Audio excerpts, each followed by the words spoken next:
Dobro jutro vsem, spoštovani udeleženci konference, spoštovane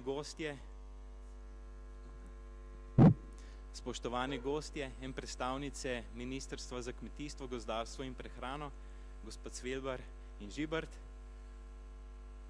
spoštovane goste iz Evropske komisije, Suzana Guana Suez, dobrodošli na konferenco. Dear distinguished guests, dear participants, good morning and welcome to the ECOBREED final conference. During this conference, we will try to show you or show us what have we achieved during the almost 6 years of the ECOBREED project and how we can help the European and national agriculture to achieve the goals set by the European Union or by the national authorities. First, just let me to introduce the ECOBREED project so that we know that as well those that are not partners of the consortium, that you know what the project was about. The project started almost 6 years ago. It was extended by 9 months because of the COVID. We have 25 partners from 15 countries, 14 universities, 10 private companies and 1 association, and the budget was nearly 6 million euros. As I said, we are almost at the end of the project, and what we have promised to develop methods, strategies and infrastructures for organic breeding, varieties to improve seed, we improved stress resistance, resource use efficiency and quality, and improved methods for the production of high quality organic seed. And our project was selected for its potential to increase the competitiveness of the organic sector. We were organized, let's say, in the fairly classical way. We had 4 crop or technical work packages dealing with potatoes, wheat, buckwheat, and soybeans. We had supporting work packages and 1 housekeeping work package that kind of hold the whole project together. What was our concept and approach? We use an integrated and multidisciplinary approach to increase the competitiveness of organic and low input breeding in farming sectors. And the activities were carried out in multidisciplinary consortium where we have partners from university, gene banks, research institutes and businesses that are more applied, and as well end producers that were as well trying to or are going to convey our findings into the practice. What were the specific objectives? To identify genetic and phenotypic variation, morphological, abiotic or biotic tolerance or resistance, and nutritional quality traits. To evaluate the potential for genetic variation in enhanced nutrient acquisition, evaluation of increased wheat competitiveness and control, optimization of seed production and or multiplication. We try to provide farmers the opportunity to choose and develop varieties in their own environment. So this is one thing that we are really proud of, and that will be as well one of the topics during our conference. That it's from that standpoint, I'm really proud of that and really keen on that. Production of elite varieties for improved agronomic performance, stress resistance and tolerance, and for the nutritional quality. So this is one thing that is ongoing, that started even before the project beginning and will be carried out on the years to come. So this is as well good foundation and kind of good seed, let's say, money to for the development of the organic varieties for Europe or even outside Europe. We were developing a lot of training programs that were shared to the younger researchers, to the farmers, and as well to the experienced professionals. And we are ensuring optimum and rapid utilization and exploitation of project deliverables and innovations. So that means trying to put everything what we have acquired into the practice. So just a little bit of background, that the project started exactly at the time when the new regulation on organic production and labeling of organic products, and that was repealing the Council regulation that 834 through 2007.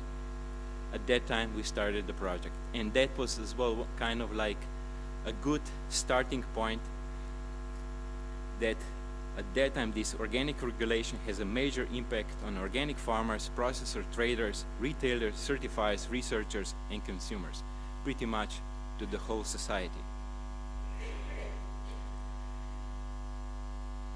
On the other hand, now with finishing our project, there's a really vibrant discussion on this new draft seed legislation that is going on in Europe and as well in the organic sector.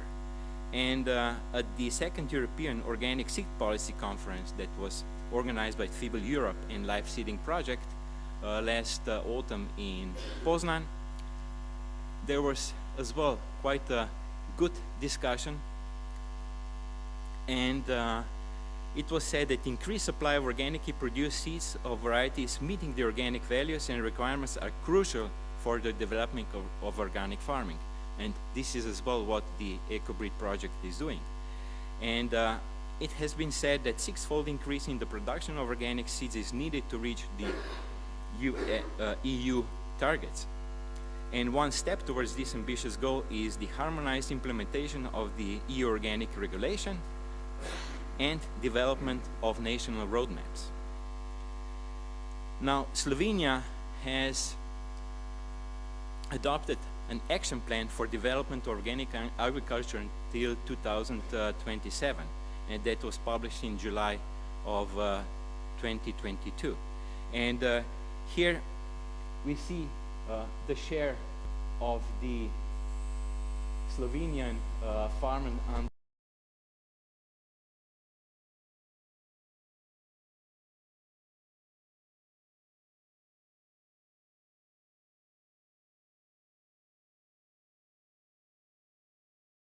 5%.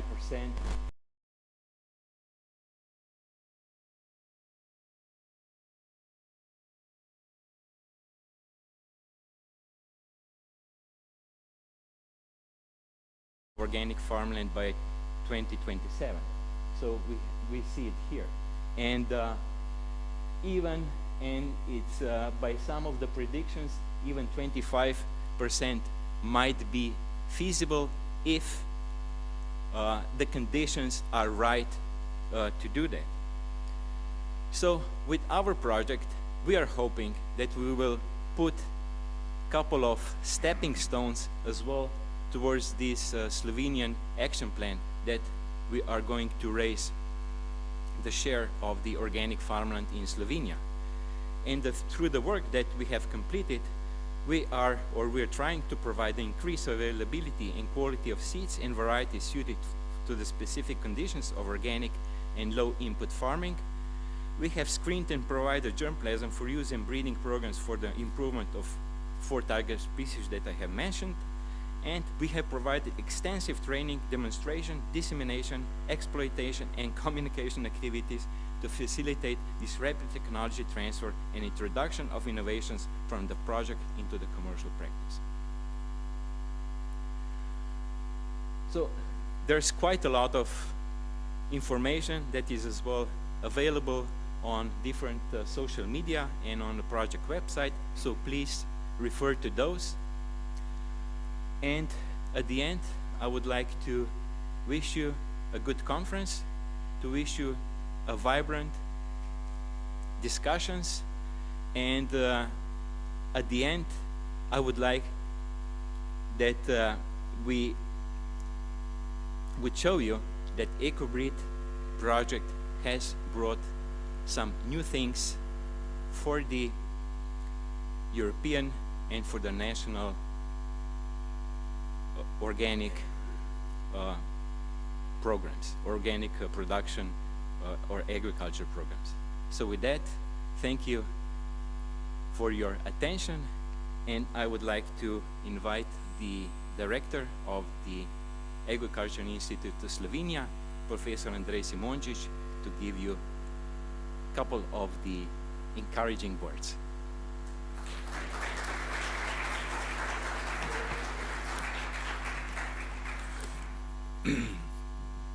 Dobro jutro vsem skupaj. Od tu naprej bom nadaljeval v angleškem jeziku. So, good morning everyone. It's my great pleasure really to welcome you on behalf of Agricultural Institute of Slovenia on the occasion of this ECOBREED Organic Breeding Conference. Let me especially welcome our distinguished guests and speakers, Ms. Susana Geona-Saez from EU Commission, Professor Salvatore Ceccarelli, former professor and now prominent consultant in breeding and genetics, Dr. Michaela Colli from the Organic Seed Alliance from the States, and of course representatives of our ministry, Mrs. Jožic Svelber and Mrs. Maja Žibert. Dear ECOBREED partners, dear colleagues, our institute has a more than 120 years tradition, especially in all topics related to agriculture. During this period, it became the leading public government institution in the field of research as well as professional work in agriculture in Slovenia. For all this period, we have been committed to a wide spectrum of activities in agriculture, from crop science, fruit science and viticulture to animal husbandry, soil science, plant protection, environment protection and many other related topics.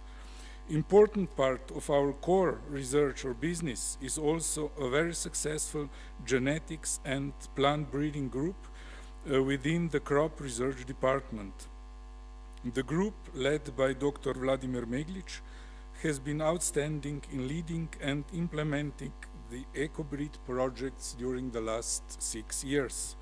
At this occasion, I would like to express our deepest gratitude to the EU Commission for recognizing and supporting the ideas and proposal of this project. Ladies and gentlemen, ECOBREED is one of our major international projects. Just to mention that we are running more than 100 projects right now, among them more than 50 are international. What makes us especially proud is that ECOBREED is the third Horizon project where our institute has been in coordinator position, and the first one in this area of genetics and breeding. Allow me to take this opportunity to thank and congratulate first of all my colleagues and all the international research team led by Professor Meglic. I am very pleased that the project consortium has reached impressive results in line with the project proposal and expectations.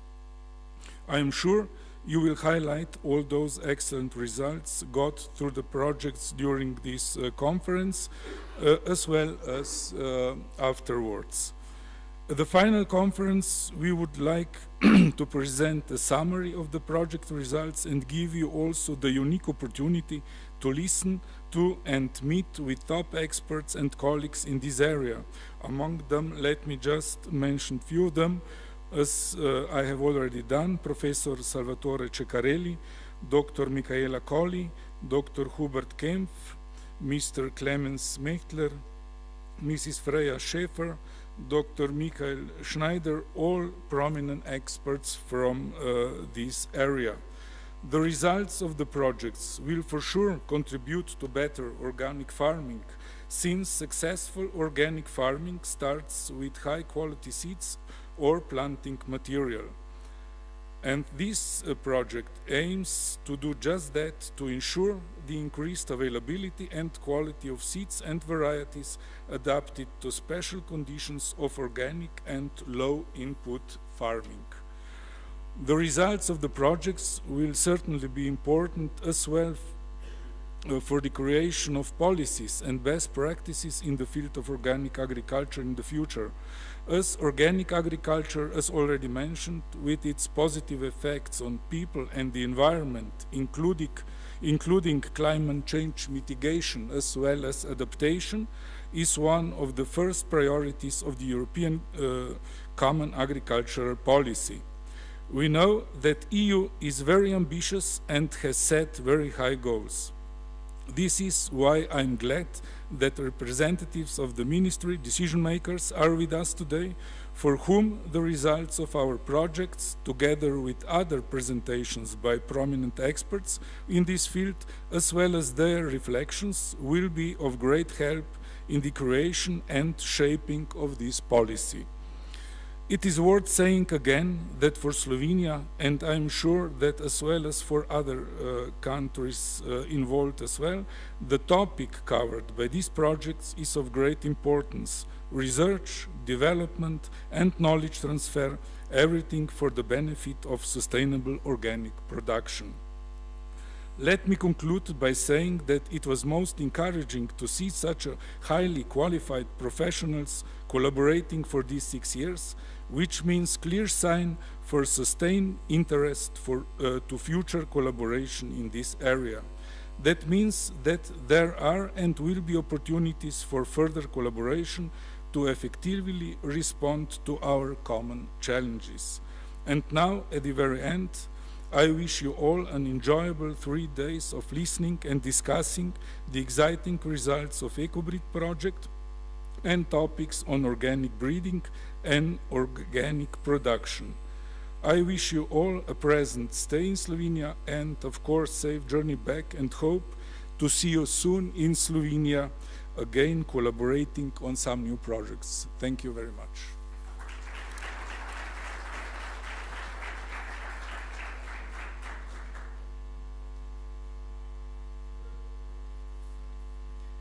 Thank you as well for this nice welcome address. So now I would like to welcome Ms. Susana Guana-Saez from the European Commission. She is with us online, so please, Susana, floor is yours. Thank you, Vladimir, and good morning to you and to all the participants. Thank you very much really for this kind invitation, to you, Vladimir, and to the entire ECOBREED team. I apologize for not being able to be with you and have the possibility to shake hands and to really network, as we always try to do as much as possible. Of course, there are sometimes some limitations, so we cannot always travel as much as we would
Yeah, Susanna, thank you very much for these encouraging words, for giving us a really nice overview of what's going on in the European Commission, European Union, about the legislature, the opportunities for the new research programs, and the opportunity to work with you together in the years to come.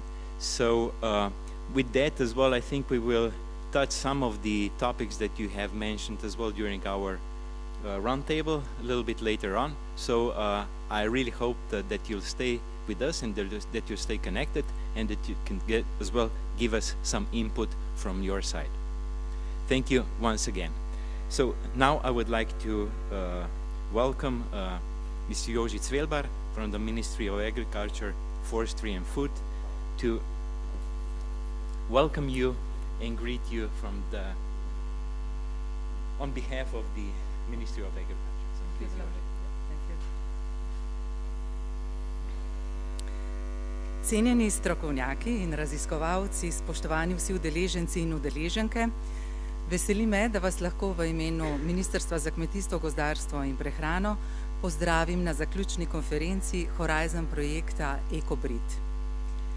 Distinguished researchers and experts, dear all participants, on behalf of the Ministry of Agriculture, Forestry and Food, I'm delighted to welcome you in Slovenia to the final conference of the Horizon project ECOBREED, whose lead partner is the Slovenian Agricultural Institute, and which addresses the topical issues of organic plant breeding. Today's conference is dedicated both to presentation of the project's results and to exchanging views on the further development of organic breeding. ECOBREED is an extremely important project in the field of organic agriculture and organic seed supply, which has provided many opportunities for researchers and other stakeholders to exchange knowledge and ideas and to foster innovation in this field. Modern agriculture is facing new challenges, mainly arising from the globalization of the world economy and the impact of climate change. This is why the Common Agriculture Policy Strategic Plan from 2023 to 2027 is also oriented towards strengthening the resilience and competitiveness of the agricultural sector. If the level of organic crop production is to be increased, it is essential to promote the use of technology and equipment to adapt to climate change and to promote the conservation and sustainable use of plant genetic resources, including organic breeding and the provision of seed for organic production. Promoting organic farming is one of the priority areas of the European Commission and also of the Slovenian Ministry of Agriculture. Organic farming has a number of positive effects on both the environment and the health of consumers themselves. The Ministry considers that organic farming is one of the opportunities for Slovenian farmers to produce products with high added value on small areas of land.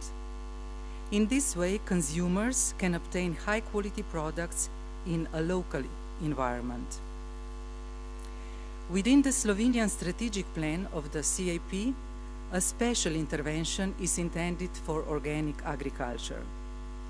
In addition, it is at the forefront of many other interventions, such as investments and market orientation of organic farms, support for the sowing of local varieties, as well as interventions for connecting organic farmers and strengthening knowledge and innovation in the framework of AKIS. Public service programs in crop production in Slovenia also include public breeding programs for vegetable crops, potatoes, fodder crops, and buckwheat, and from 2022, a program for breeding new organic varieties of cereal.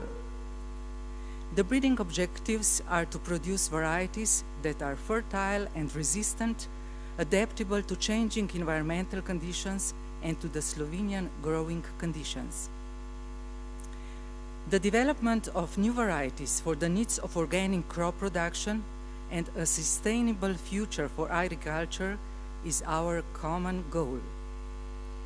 I believe that the conference will provide valuable insights into organic plant breeding and will bring really fruitful discussion and conclusions that will show new opportunities in the current challenging times and accelerate progress in organic farming. Dear ladies and gentlemen, I wish you a successful conference. Thank you.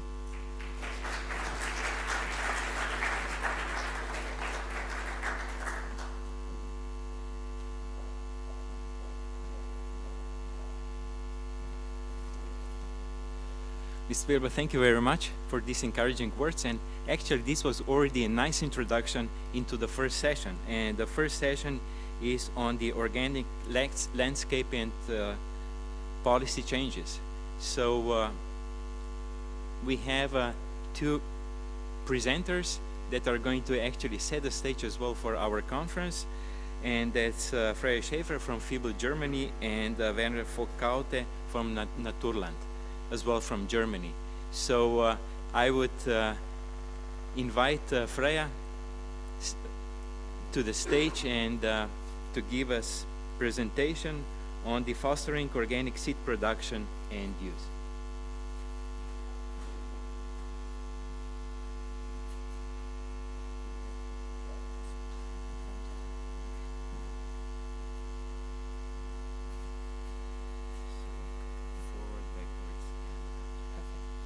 Thank you very much. Welcome, everybody. Good morning. Thank you very much for inviting me. My name is Freya Schäfer. I'm working at Fibel, Germany.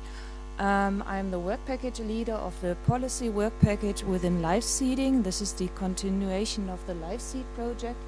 And we work very closely together, also with Vladimir and the other colleagues of the Institute here. And I'm very pleased to present you a bit of the work what we are doing within live seeding, and also to set the stage for your conference. First of all, just very brief, there's this new seed marketing law coming up, or it has been published in, a draft has been published in July last year. And of course it has some certain aims. I don't want to read them out here. I think this seed marketing reform is quite important, and until now of course it is not set, and it will take some years until it will be finished, but I think it will have very strong impacts on us, on our work and our future. But one point I think I wanted to point out is also to create a level playing field among member states to maintain high quality standard seeds and or varieties, and I think this is very important because the level playing field is something we need to continue together. Otherwise, we will face many problems. I will focus in my presentation a bit more on the organic regulation.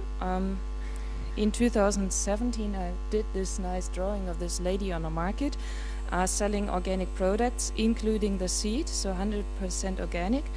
And because in 2018 the new regulation was launched, and it foresees a phasing out of the use of non-organic seed and vegetative planting material by the year 2036. So that means from January 37 onwards, only organic multiplied organic reproductive material shall be used. We can ask why, because we are not there. It's not that long until when only organic seed should be used. Of course, we can ask many, we can see many reasons why this is in the regulation. I would say to meet the consumer expectations, because if you ask a consumer, they expect that organic products are produced from organic inputs, and seed belongs to this. But I think there isn't sufficient organic seed available in the European Union at the moment, and until 36 this will be very ambitious. So at the moment, the conclusion is that does it mean that there will be no more organic carrots produced from the year 2037 onwards? Actually, it could happen if we don't do anything, because carrots are very difficult. Most of the carrot varieties are not suitable to be multiplied under organic conditions, and therefore I see a high need to improve the crops, the varieties that are suitable for organic production to be multiplied under organic conditions. I think carrot is a very standing out example. Of course, I know you all work in the arable crops, but I also see some lacks in the arable crops, so I think there's a high need to improve the varieties that are suitable for organic production to reach this aim. And I think, of course, it is ambitious, but I think for some crops it will be achievable, and for some crops, for the vegetative plants, of course, maybe there needs an evaluation if this is possible by 37 onwards. Within Live Seed, the previous project, we have done an estimation on the demand and supply of organic seed in Europe, and we can see that you can see some charts that there is not sufficient organic seed available. This, of course, is a bit older data. I think this is from 2016 to 2019, but I think the data has not changed dramatically. Also the same for lucerne and tomato. So if you're interested, I also added the publication here in the corner. There is some data available, and within live seeding we will continue this estimation, and in 25 we will plan to publish updated data on the supply and demand of organic seed in Europe for 15 crops. Coming back to the point, how can we improve the availability of organic seed? From my personal perspective, I can see that there are some success factors to stimulate the production and use of organic seed in all the countries. First, transparency, accountability, and participation. Transparency, of course, everyone needs to look. You might know in the database what kind of seed is available, organic seed, and if no data is entered to the database, then you can use non-organic seed. So there's a high need to have an updated database, because only that material that is listed in the database is legally available. And also it is important, especially for seed producers and also for breeders, to know data on the organic farming area, how much organic seed multiplication is available, so to have a better understanding of the market. The accountability is important. I think that the derogation regimes and should be documented. It should be transparent for everyone how derogations are granted. The derogation reports should be published. This is not the case in all countries at the moment, and it is important to create a reliable framework for all actors in the seed sector. Participation, I see a high need to establish seed expert groups if they are not existent at the moment, and to develop national roadmaps or plans to get to 100% organic seed by 2036. We have published some research on the need to improve national databases. And we also have published some research on the success of voluntary commitments to involve stakeholders into the organic seed sector to become active and produce organic seed and increase the supply but also the demand. We have, within live seeding or live seed, we have collected a long list of incentives, potential incentives for farmers to use organic seed, because the demand is also very important, not only the supply. So there are different reasons that or potential incentives that could be implemented either by the ministry but also by non-governmental organizations or by either by corporations. We also, within LiveSeed, we have developed a decision tree. It looks a bit complex, but it supports the expert group how to get from a starting point to define which crops could be set on the category 1 list. That means that sufficient organic seed is available and only organic seed shall be used by the farmers, and no more derogations shall be granted. There are many pathways to go through this decision tree, but I can recommend to have a look on this. You can find it on our website. And fostering the harmonization of the European the harmonization of the European regulation across the European countries. I think this is one very important point, as I pointed out, is that it's not possible to wait for the others to become active. I think we are at the tipping point.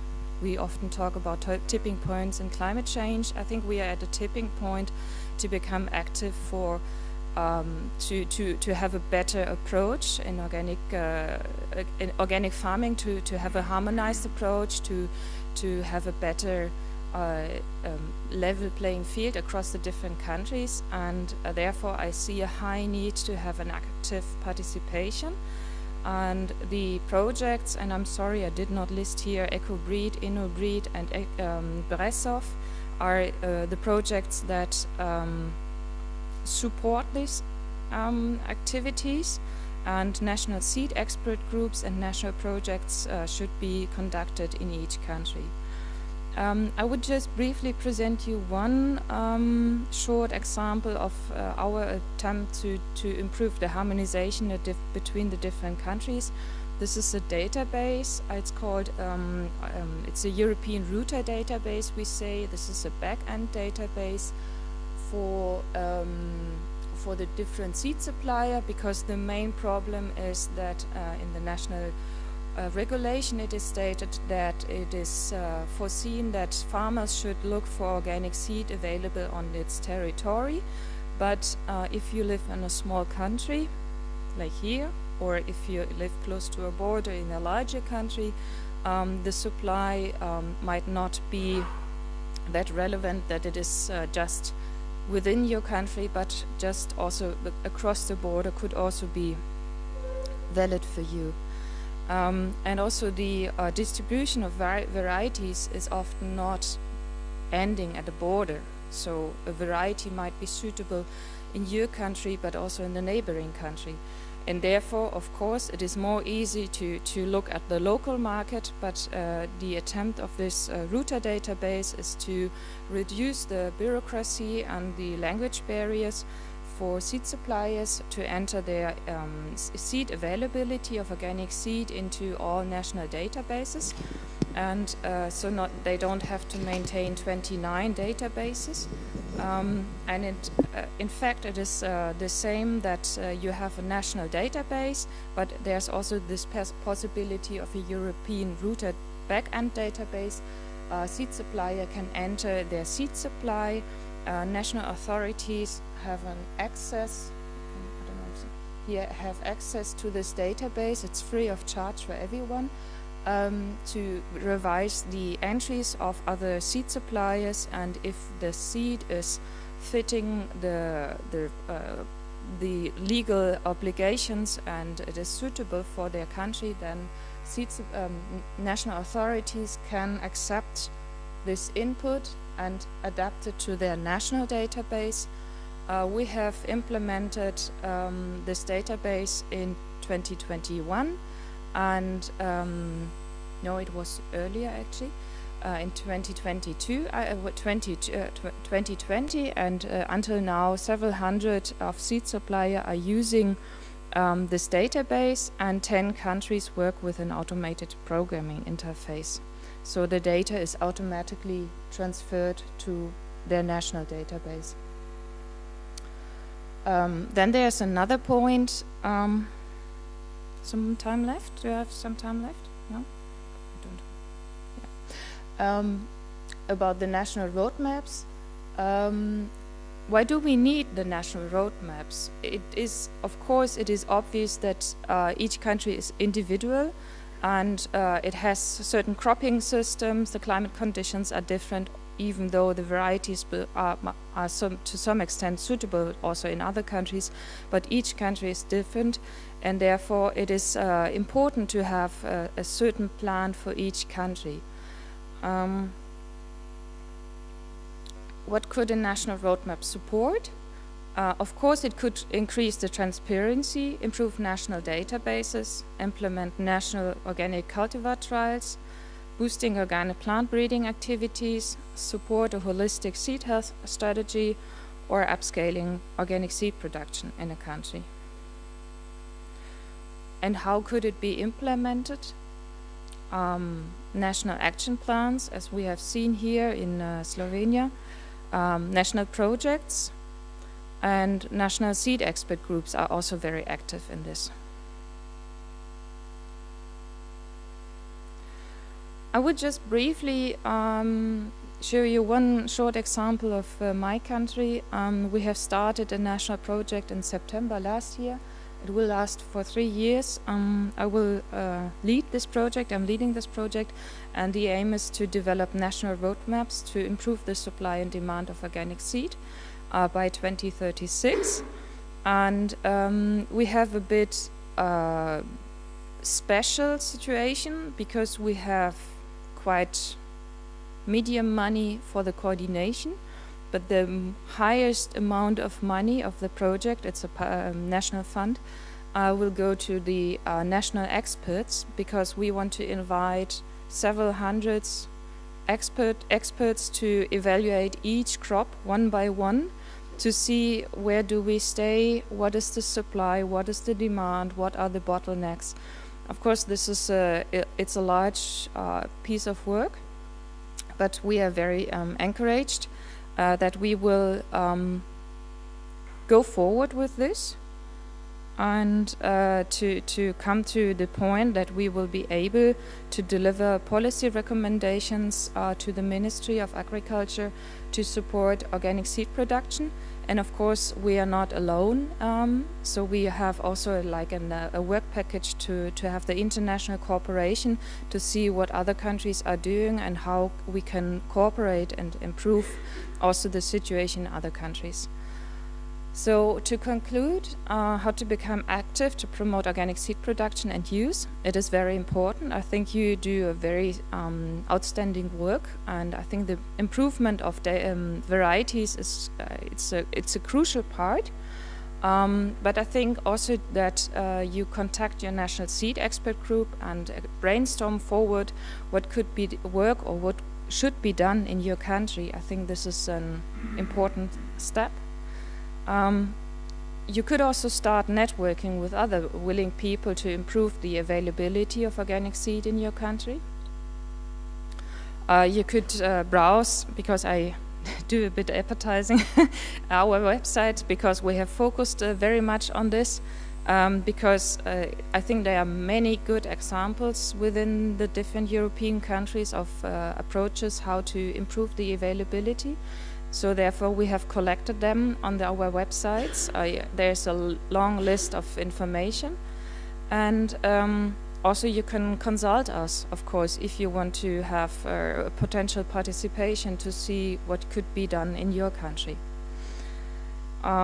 Or you could request and launch, request your authority to launch a national project, not only on breeding, but also on the seed multiplication and the improving the seed availability in your country. So thank you very much for your attention. I hope we will have long discussions today. I'm looking forward to, and enjoy your day. Thank you very much.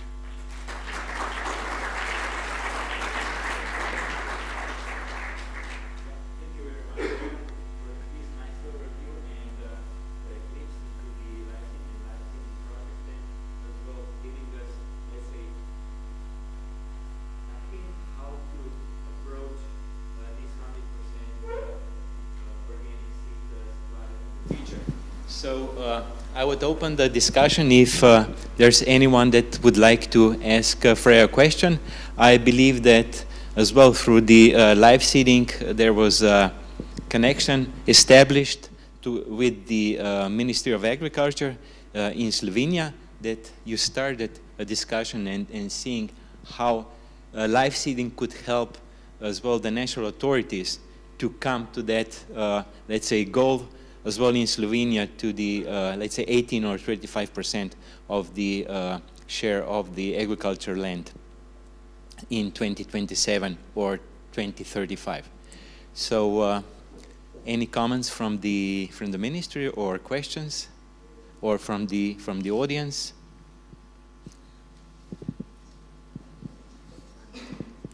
Yeah, thank you very much, and also hello from my side.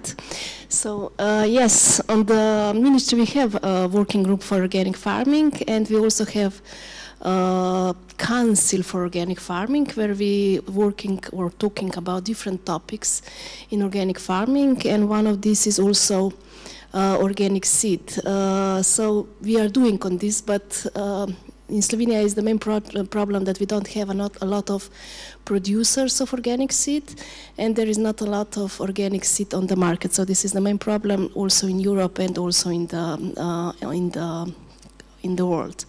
So we also work with you regarding live seed project, and we discuss about this, but we will go step by step. But the main problem is that there is not enough seed, and we have to encourage organic producer to produce organic seed, and so that we have more organic seed on the market. So, but more we will talk about roundtable. Thank you. Any other comments or questions?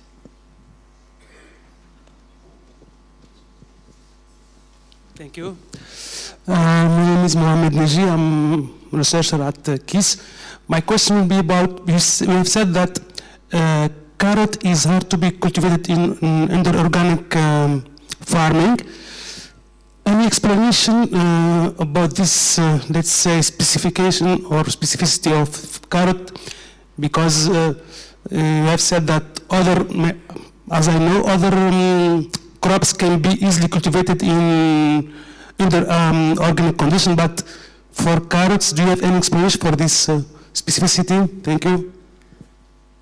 Yes, well, the carrot itself is not that difficult. The multiplication of a carrot seed is difficult because it's not an annual crop, it's a biannual crop.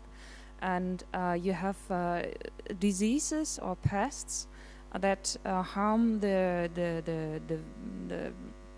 vigor of the plant, and often the quality of the carrot seed doesn't meet the standard.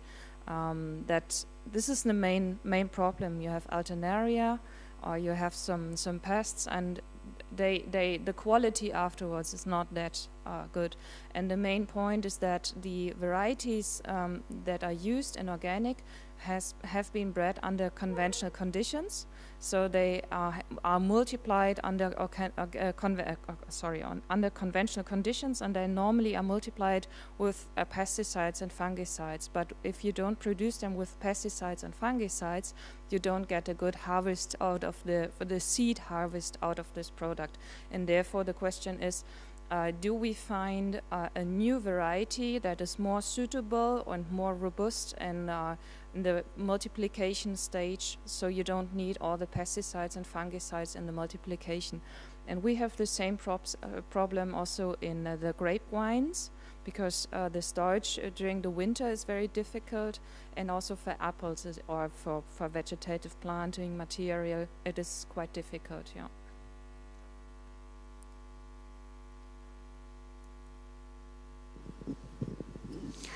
My name is Salvatore Ceccarelli. I was always under the impression that the fundamental problem in seed production for organic agriculture is that you need a small amount of seed of several varieties as opposed to the seed requirement for industrial agriculture. And therefore is much less profitable for seed companies to address the need for organic agriculture. Yes and no. Depends on the supply chain, I would say. If you look at the smaller supply chains, I would agree. If you look at the supermarkets, they look for the hybrids. And you have some, let's say, 5 to 10 important varieties, and they are not very suitable for the multiplication under organic conditions. I know that France tried to put carrots 2 years ago on the category 1 list, so there is no conventional seed available. I think it crashed a bit, but I think that they did a very smart attempt. They because there are varieties, alternative varieties from carrots available that are good in multiplication under organic conditions, but often they are not the favorized hybrids, so they have to choose to use maybe open pollinated varieties, but they of course have different harvesting period in the year, and the supermarkets, they look for other varieties, and therefore they started to have like variety trials where farmers could see the new varieties of carrots available on the market as an alternative to the common hybrids. But yeah, it's a matter, either we change the varieties or we improve the available hybrids to be more suitable for organic.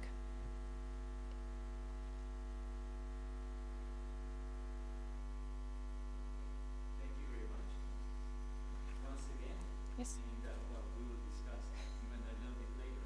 But now I would like to invite Pate to give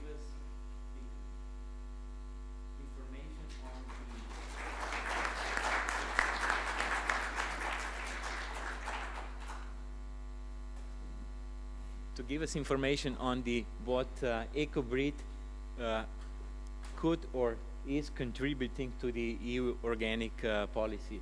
So please, Werner. Yeah, thank you for inviting me for this speech. I think you gave me a difficult topic, Vladimir, but I will try to cover some aspects. Of course, I won't be able to give you all the contributions so again, EU policy also is complex, and not in every case I understand everything. So, but other aspects probably can be added in the round table. So we are in a good way. I will add some aspects from other experience. I was a work package leader still am in the ECOBREED project, but I'm also member of the board of our German organic plant breeders. I'm member of the iFarm seed group, and we do some organic breeding on our own farm. We have some varieties of winter peas registered. We notified one population of faba beans, one population of winter rye, and we're working on perennial wheat, which is the only small overlap with the ECOBREED project. In the ECOBREED project, we were working on 4 crops: wheat, potato, soya, and buckwheat. That means we were working on arable crops, so I won't touch aspects from horticultural crops, which are usually quite different concerning politics. So the choice of the right variety is a crucial factor for a successful organic plant production. This is also for breeds of organic animal production. So it's the same situation there. And an increase of organic agriculture depends on the availability of good varieties. And for me there can be 2 scenarios. The organic varieties from organic breeding are getting better, so it's more attractive for our organic farmers to use them and more successful. or the varieties from conventional breeding get worse for under organic conditions. We also saw this situation in some countries. When I remember one of the first organic trials in France with durum wheat, and all the conventional durum wheat varieties were about 20 centimeters long. And it was crazy, and the farmers were not successful with these varieties, of course, but it was the breeding for that crop in that time for conventional agriculture. So, but we prefer the positive way. We have activities in organic breeding, and I'm convinced that we can create very good varieties, both pure lines and populations. So the ECOBREED project started quite parallel to the new organic standards that mentioned breeding for the first time. So when we wrote the proposal, we could not know what will be written in the EU organic standards. But I think we had some good ideas that because the EU organic standards mention organic heterogeneous material for the first time very prominently. And so we can say the ECOBREED project came at the right time to get more knowledge about populations and participatory plant breeding. In some cases, maybe it came too early, but in many cases, it came at the right time. So in some countries, the concept of populations was completely new, and this is the situation where I say, well, it was quite hard to make an agenda.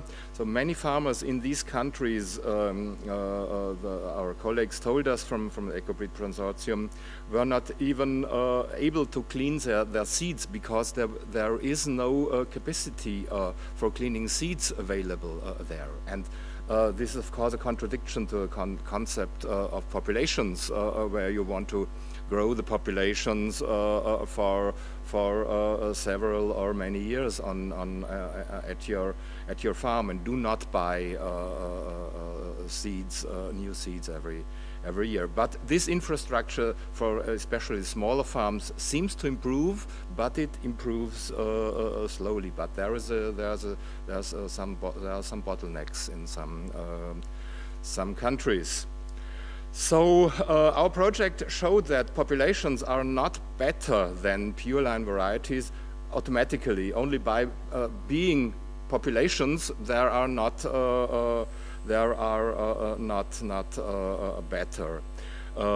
That is something you could read sometimes, but we could see that there is intensive breeding necessary also for developing good populations, and if breeding on populations is as intensive, I'm sure that the result will be as good as pure lines. But it's not the case that you mix, you cross some parents, and then in the end you have a good population. So you have to think a lot, and you need to have lots of experience what happens. And as the concept of populations is quite new, we need to have more research for that, to get more experience. So in wheat, we had the very good situation that we already had populations available at the beginning of the project.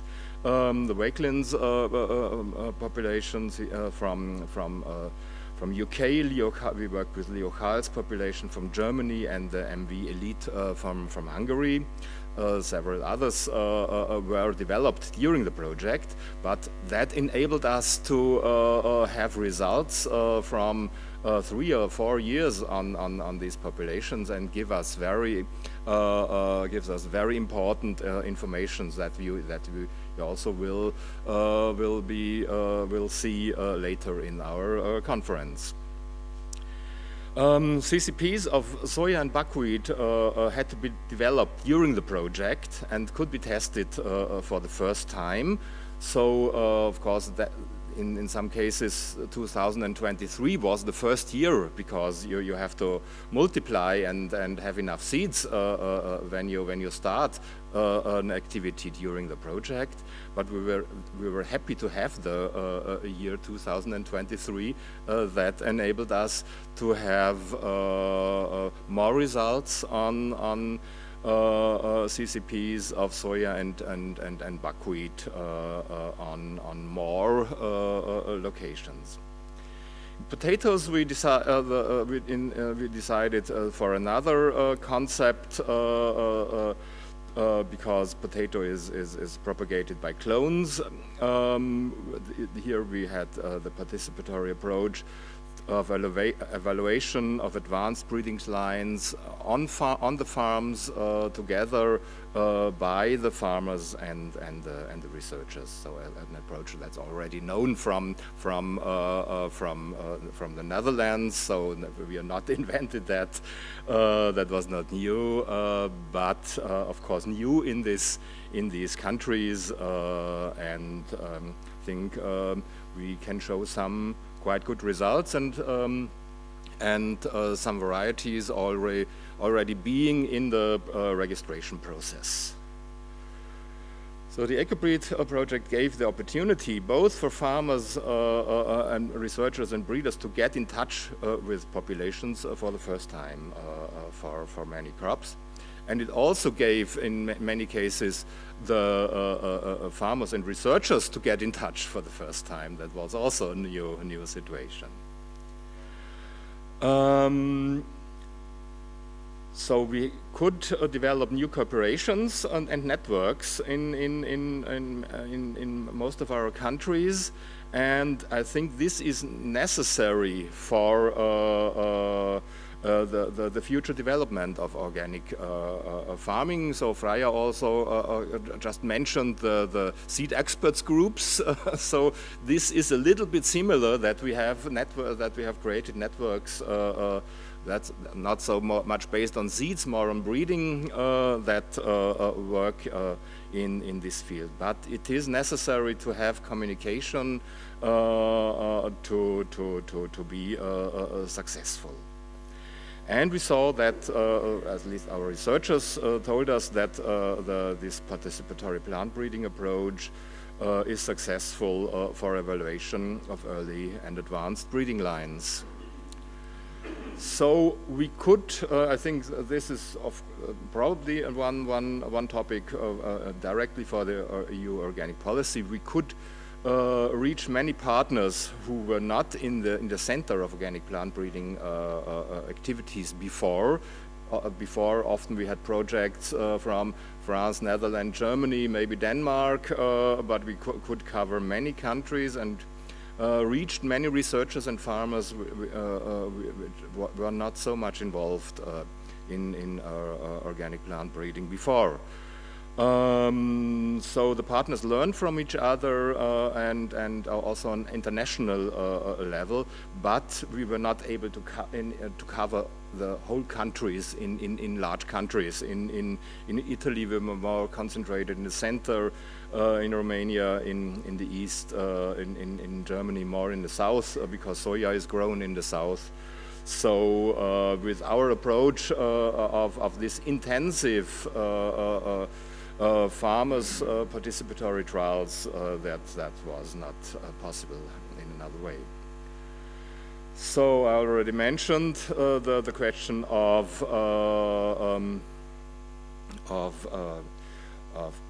populations, and so as we did not know the organic standards that will come in future, the ECOBREED project was open both to certified organic plant breeding and also other type of breeding for organic farming.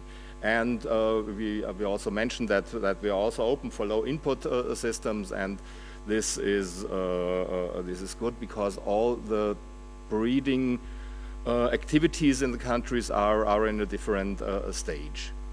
So, but then the new organic standards mention organic breeding the first time, but they raise more questions than giving answers. And this, of course, reduces our inputs a little bit because there's uncertainty. So in the text of the organic standards, it's only mentioned that organic breeding takes place under organic conditions and in natural soil, which means that working in pots is not permitted, which is not our opinion, because we have often situations in where we work in pots, like potatoes or barley are typical crops,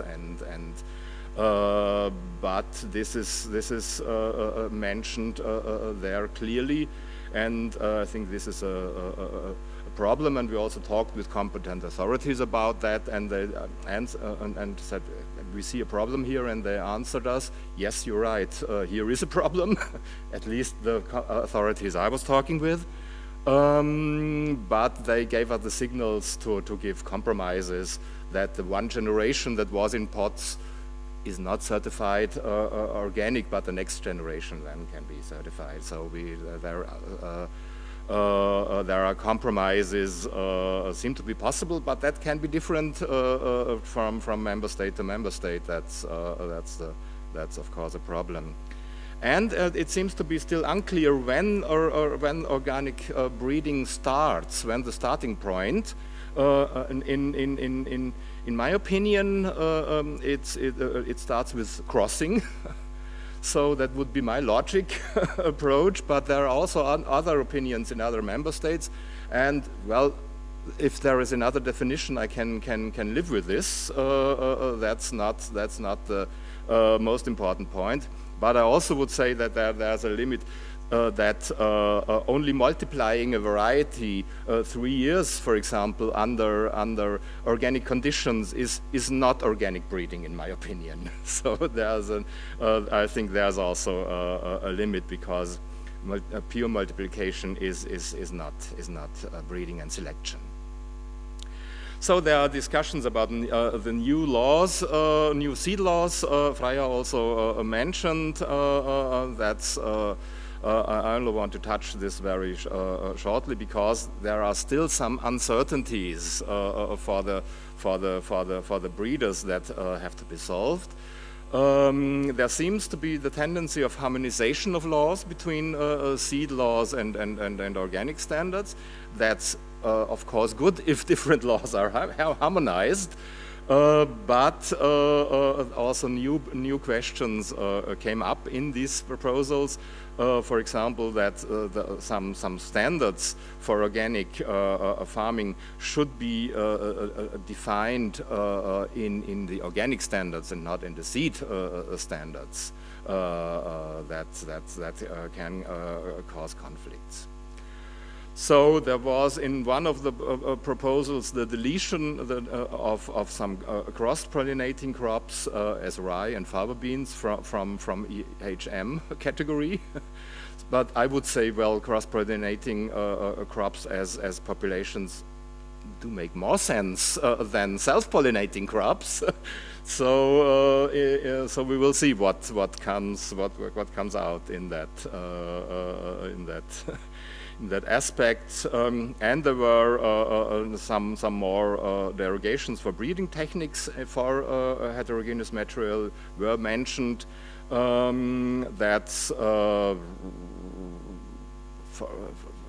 I think in organic breeding we do not need this, but if somebody needs this, so I'm also okay with this. But again, pots are not mentioned, so you can do something in lab, but not in pots, which is a contradiction. So in last text that I saw short before Christmas, the OHM appeared again, so there's even more confusion at the moment. We will see whether new seed legislation will come. But as I said, harmonization can be positive. So as a result of our project, some partners are close to a certified breeding programs. Others have a divided program, breeding program to non-certified organic breeding by introducing several selection seasons. uncertified organic fields. Other partners have introduced breeding for resistance to important pests as a way of selecting suitable material for organic farmers. The most important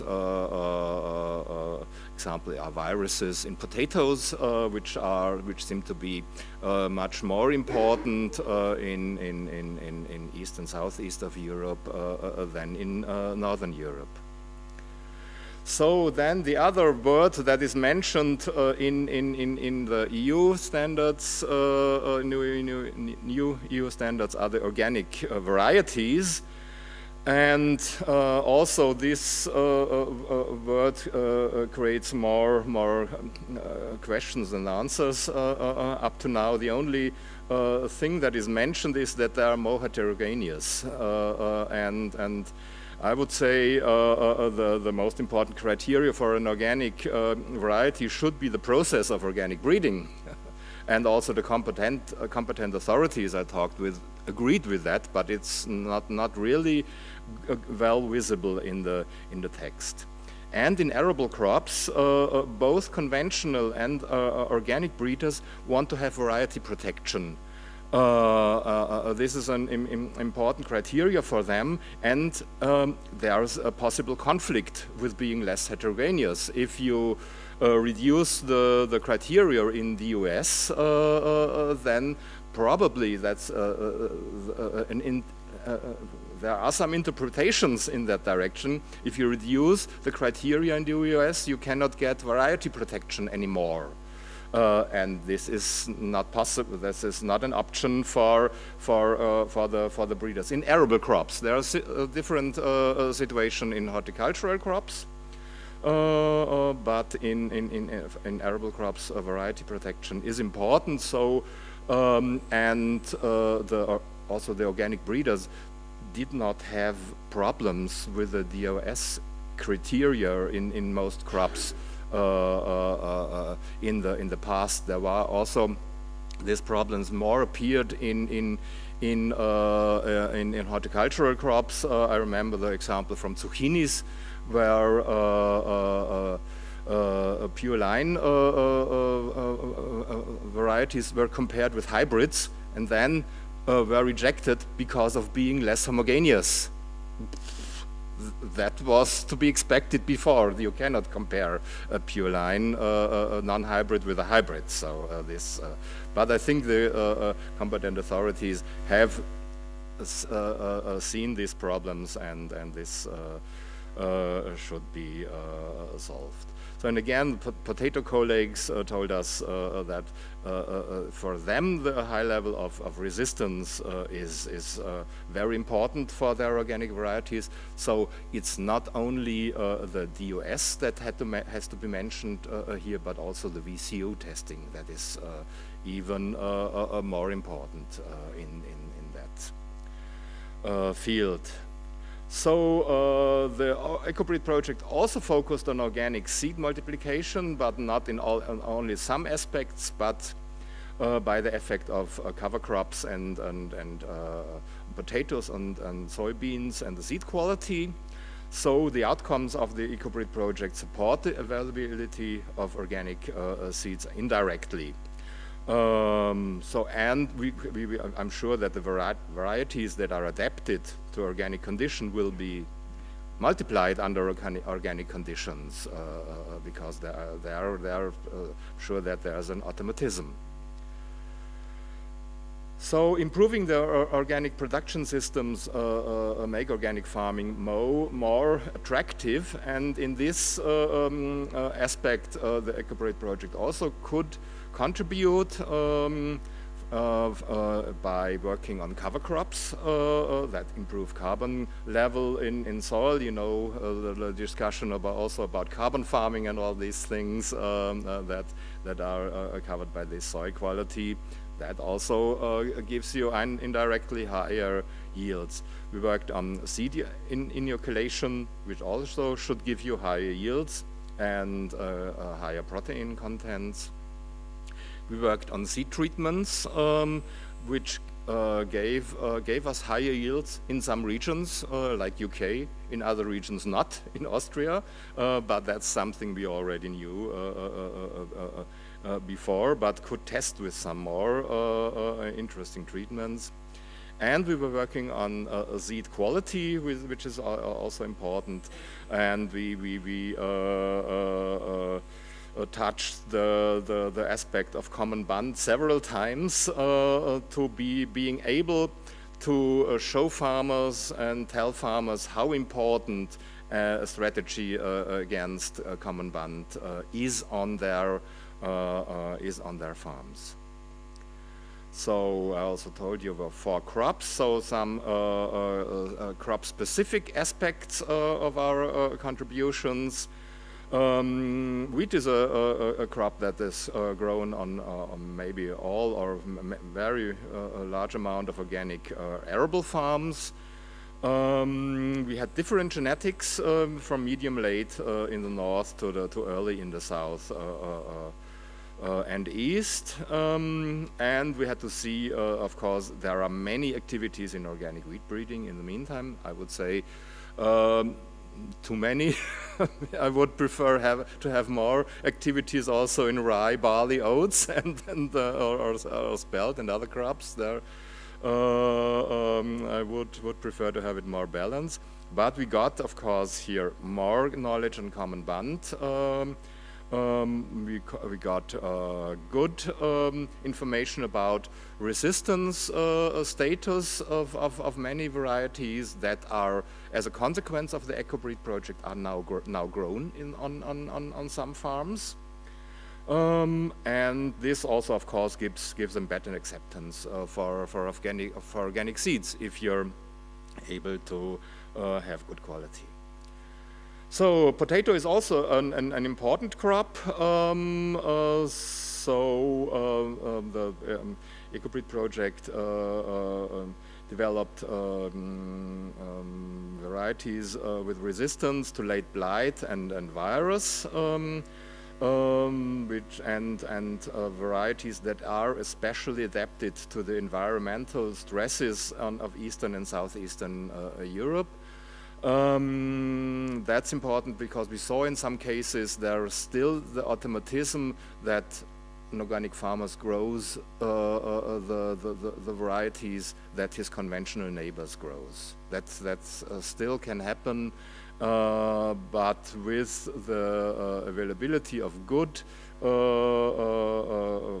varieties for organic production, and with our huge amount of demonstration events and field visits and things that we did, we could increase knowledge and awareness of varieties for organic agriculture. And I think this will support and strengthen the organic potato production in these countries. Probably not in Netherlands, but I'm sure in these countries, and these countries are not unimportant in potato production. They are large producers.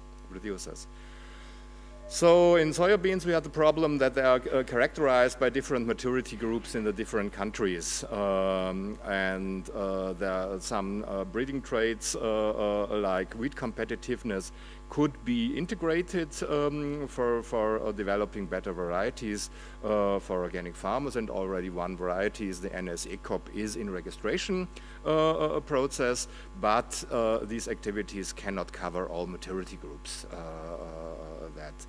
That's clear, but the access to better varieties will increase the organic production of soya in EU, and that also means that it will reduce imports to EU, because there is a quite large amount of imports from organic soya to EU from China, India, Togo, and this can be reduced, I think, by having more attractive soya production. And the increase of soya production also reduces the needs of synthetic nitrogen fertilizers. That's another aspect for organic policy. So with buckwheat, we've chosen a niche crop, but luckily the organic production in Europe, at least in EU, developed well during our project time. We discussed about that, and we do not all have the same opinion about that. But we saw that the production of buckwheat decreased in Ukraine in the last year, but Ukraine is not in EU, so we can say, well, it increased in Czech Republic, in Germany, and some other countries. But in buckwheat, we had to start with the basic knowledge of production, not with the breeding of new varieties for improving the organic buckwheat production. But I think this also has the consequence that organic buckwheat imports to EU can be reduced. Of course, this is a much lower level than soya, but the same situation. We have detected better varieties for buckwheat, and we saw that we need to have different varieties for grain production and cover crop production. This was not clear in the beginning of the project. In the beginning, you had a list of varieties, and that was all. And we saw that we have to separate this. For grain production, the farmers would like to have more homogeneous varieties that are mature at the same time, so that they can harvest the varieties. And for cover crops, a more heterogeneous material is favorable because you have a longer period of flowering, which is more attractive for insects, and so can mean good environmental effects for biodiversity. So we have to say that our activities on populations in buckwheat are more adapted for cover crops because more heterogeneity goes probably into that direction. So an outlook for the future. So financial support for organic breeding is still needed because the market is much smaller than conventional market. The income of breeders from fees is more limited, so support is still needed for organic breeding. New projects are necessary, I think probably on other crops and maybe not on wheat. So we have done a lot on wheat. Sorry, Heinrich. And we also need to have new strategies for financing organic breeding. So thank you for attention, and also thanks to my colleagues from the consortium for giving me some ideas for this presentation, especially to Heinrich, Peter, Adam, and especially to Mariana. Thank you. Thank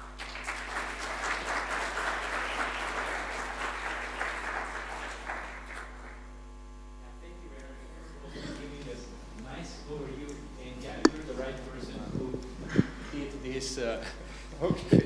who did this presentation. So, and yeah, there are a lot of challenges, I guess, a lot of open questions, and I'm glad that ECOBREED has found some solutions to those questions, but nevertheless, I guess one question from my side, derogations. Now it looks like that derogations are a tool that might solve a lot of things. So even not only for derogations for varieties, but now even derogations for the procedures. So do you think that we will live with derogations for a long time, or that we will come to the point that derogations are not needed? That depends on the topic. If you really see that the problem can be solved, the derogation for some years can help. But if the problem is really huge And as Freya mentioned, the suggestion to have only organic seeds in 2037.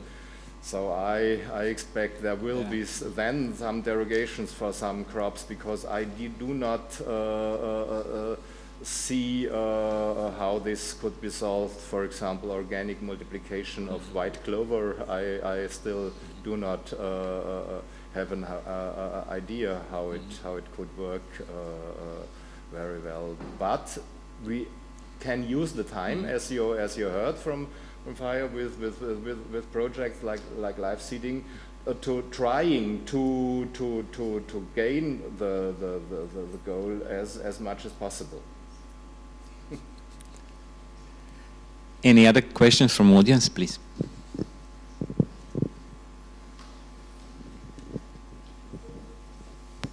So Hubert Kim from ECOBREED Saatzucht. Werner, thank you very much for your overview. And I have a question to the populations and how to market them. You mentioned already the DOS things and the variety rights, but if you deal with populations or CCPs, who is ensuring that the population is the same 10 years after? Or is that not at all implemented in the organic breeding? Say, if we market populations, nobody is taking care the consumer's rights that if he buys that population 5 years later, it is the same. So do you have any personal idea how to market populations? Well, there are several aspects in your question. So first thing is that there has to be a consumer protection. The seeds of populations, in my opinion, have to fulfill the normal criteria of seeds, which is not mentioned in EU organic standards, but this should be one aspect. So that the farmer who buys population can be sure that the quality is okay. But of course, after 10 years, a population can develop and is not the same anymore. So that can happen, and this is in the system. I do not have real problems with this, but of course you have two ways the population can develop positively or negatively, and this is something also we have to watch in future research. You will see in our presentation of the farmers' participatory trials, we had the Wakelins population in UK, which is relatively old. I think when did Martin Wolf did the crosses? 20 years ago, 25 years ago. I think I've seen that 20 years ago at his farm, and usually the population can only be as good as the parents are. And the parents were not good. From our Central Europe perspective, only Renan and Monopol were the only quality aspects in that population. But if you see the results of the Wakelins population in the trials 20 years later, it's much better than in the beginning. So it was the results were surprising for me. But it also can be there also can be negative tendencies, of course. But its populations are in some cases an interesting concept, in my opinion. But not for all crops.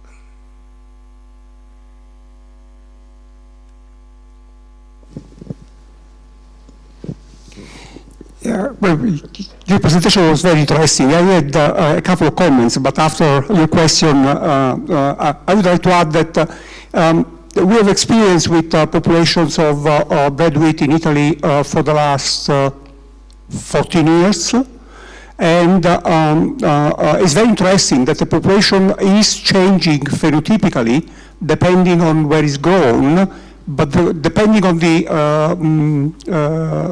environment and of course also the agricultural agronomic practices, but the quality of bread is remain extraordinarily constant. And this applies to the bread wheat population and to a durum wheat population. But coming back to your presentation, I found a couple of issues particularly interesting. The one is about the production of heterogeneous population. You're right, they are not always more productive than the most productive component, but these, according to the few meta-analyses which have been conducted, seems to be the exceptions rather than the rule. And the yield is not the only advantage expected in growing a heterogeneous population. The other two major advantages are, of course, disease resistance and stability. The other interesting question is when a breeding program starts, because people like me and Michela are practicing participatory open breeding would say that you're right, it doesn't start with crosses. It starts with asking farmers, what is your problem? And then you make the crosses. Thank you.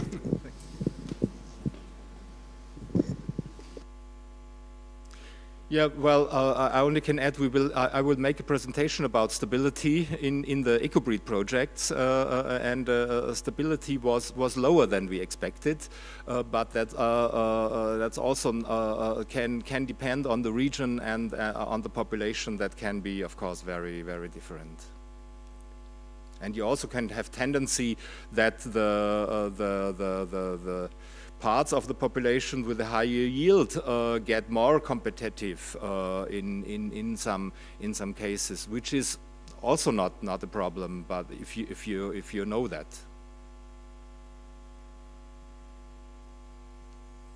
Mm-hmm. Yeah. Thank you.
Monica, can you hear me?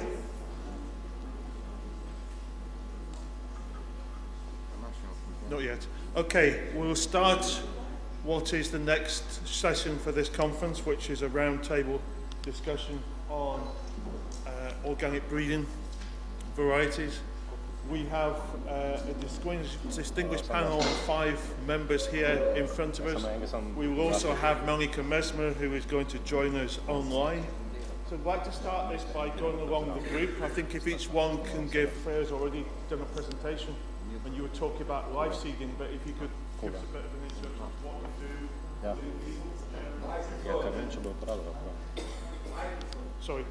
And then we do that across the group, and then we'll go on to splitting it into different subsections, and we'll take it from there. So Freya, if you want to start.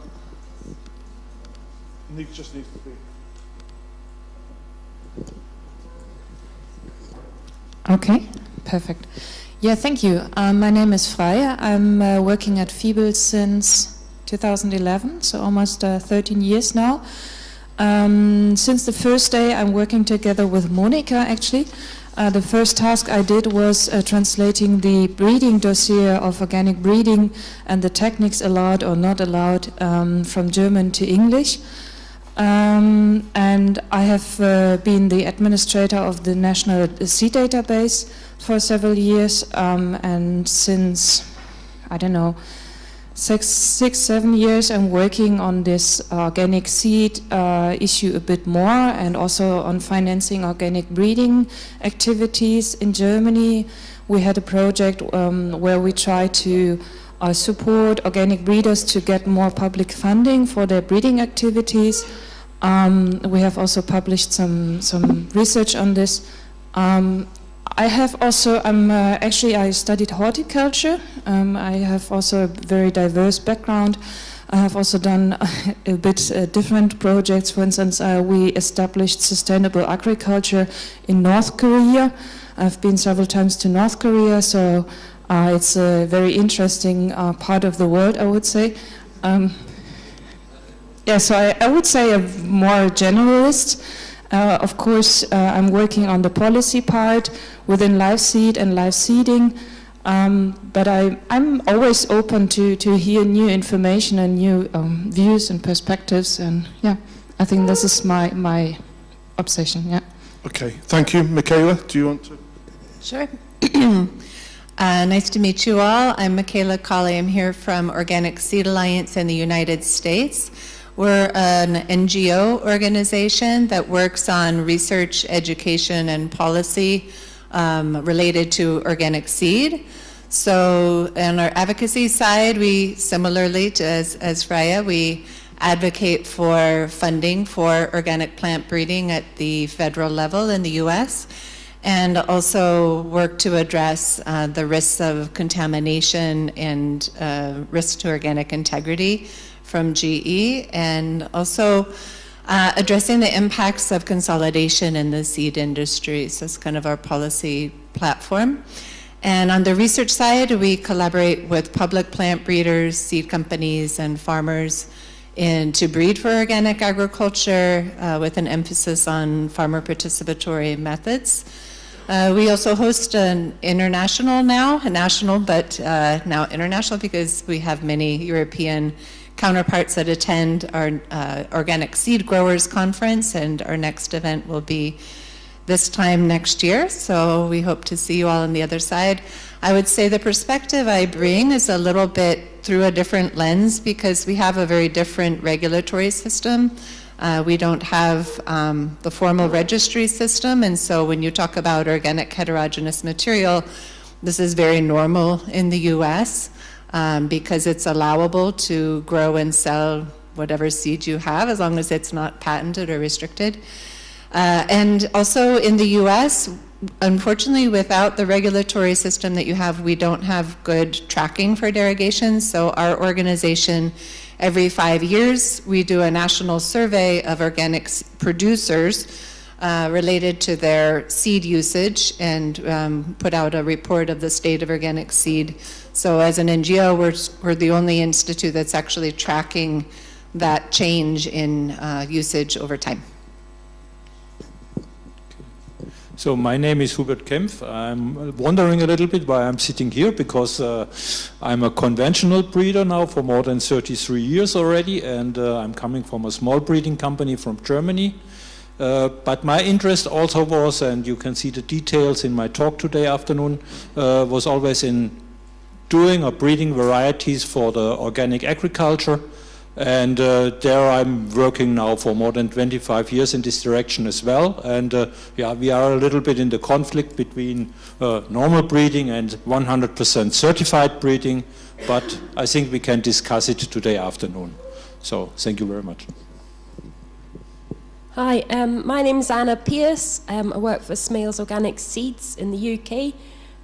We do complete end-to-end organic seed production, so we have 280 hectares of fully organic certified land. We've been organic for 19 years now, and we grow that, certify it and process it, and bag it and sell it to organic farmers as organic seed. We grow wheat, barley, oats and beans. Yeah, that's about us really. Yeah, hello, my name is Maja Žibert. I'm coming from the Ministry of Agriculture. I am, and with my team, I'm responsible for the system of organic farming in Slovenia. So we are dealing with the legislation, IT system, organic databases, import, export, so the general system that work according to the regulation 848. Thank you. Thank you. And we're also joined by Monica Mesmer, who's online. So Monica, can you just give us a bit of a background for people that don't know you? Most of the audience will know you, for those that don't. Okay, do you hear me? Yes, they hear you. Okay, so my name is Monica Mesmer. I'm working at the Research Institute of Organic Agriculture in Switzerland, so at Fiebel, same as Freien, but in a different country. And I'm actually dedicated since the last 15 years to breeding for organic plant breeding. I've been the scientific coordinator of live seed, and together with Theresa Lasso, also the scientific coordination of the follow-up project live seeding. As a function of this, I also have been in the board of the ECOBREED and also the Breath project, as we want to put joint forces to really collaborate closely how to boost organic seed and plant breeding across Europe, really looking at all the different aspects from solving technical problems, but also economic or political problems. And besides that, I'm also heading at the moment the European Consortium for Organic Plant Breeding, ECOBREED, and I'm a member of IFO-EU expert group on seeds, and also a founding member of the IFO International Seeds Platform. And the functions of all this, we are also quite active to see how we can influence the policy and the regulation when it comes to the organic regulation, the seed regulation, or the regulation on NGT, that allows to grow the organic sector. And I'm very curious about the raw table, and I'm also very sorry not to be with you in person, and I had some problems, health problems with my mother, so I couldn't travel. Okay, thank you, Monica. Right, for this session, I wanted to try and split it up into 4 sections. I wanted to look at current status of organic production, then to look at organic seed availability, in particular current status and challenges, then look at organic breeding and varieties, and finally to look at organic heterogeneous material. Because we're supposed to be going to 1 o'clock, that's quite a long time for this, therefore we're going to need quite a lot of active audience participation and audience input. So after each session, then I would open it up to the audience then for questions, comments, whatever, and then hopefully we can keep going until when lunch is served at 1 o'clock. So the first part is to look at the current status of organic production. This morning Vladimir talked about the Slovenia, which is currently at 10%, with a target to get to 18% by 2027. I think for the audience it would be particularly interesting to look at the situation in the US. What's the current status of organic production in the US? And also anybody else who wants an input, whether from Slovenia or from Austria, Germany as well. So, Michaela, do you want to kick us off in terms of current status of organic production in the US, challenges? Organic production, not seed in particular? Doesn't have to be. Doesn't have to be. Yes.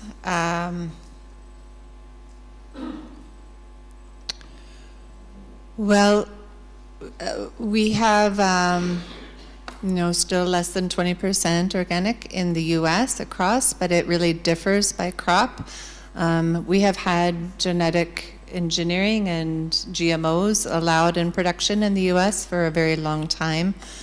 And so one of the big challenges to organic is maintaining the integrity of organic, and the burden of isolation and testing falls on organic farmers. And so in particular production regions, it can make particular crops somewhat prohibitive for organic production. We do have at the national level quite a good amount of funding coming specifically to grow the organic sector. The National Organic Program has invested 20 million over the next 5 years to regional efforts to transition farmers, so building more support for mentorship, for training to bring farmers into organic production, incentives in that way. We've had for a long time a cost share program as well that helps offset the cost of inspection for farmers to be able to move into organic.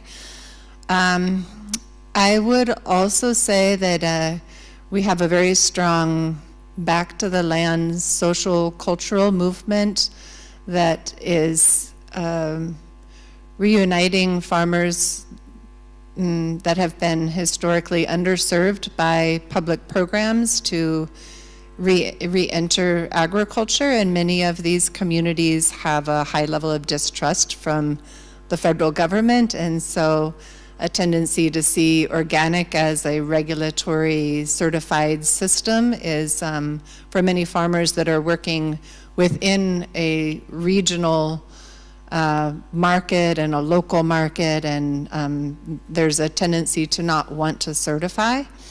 But at the same time, those communities are also actually growing organically. So we talk about the big O and the little O sort of when we talk about organic.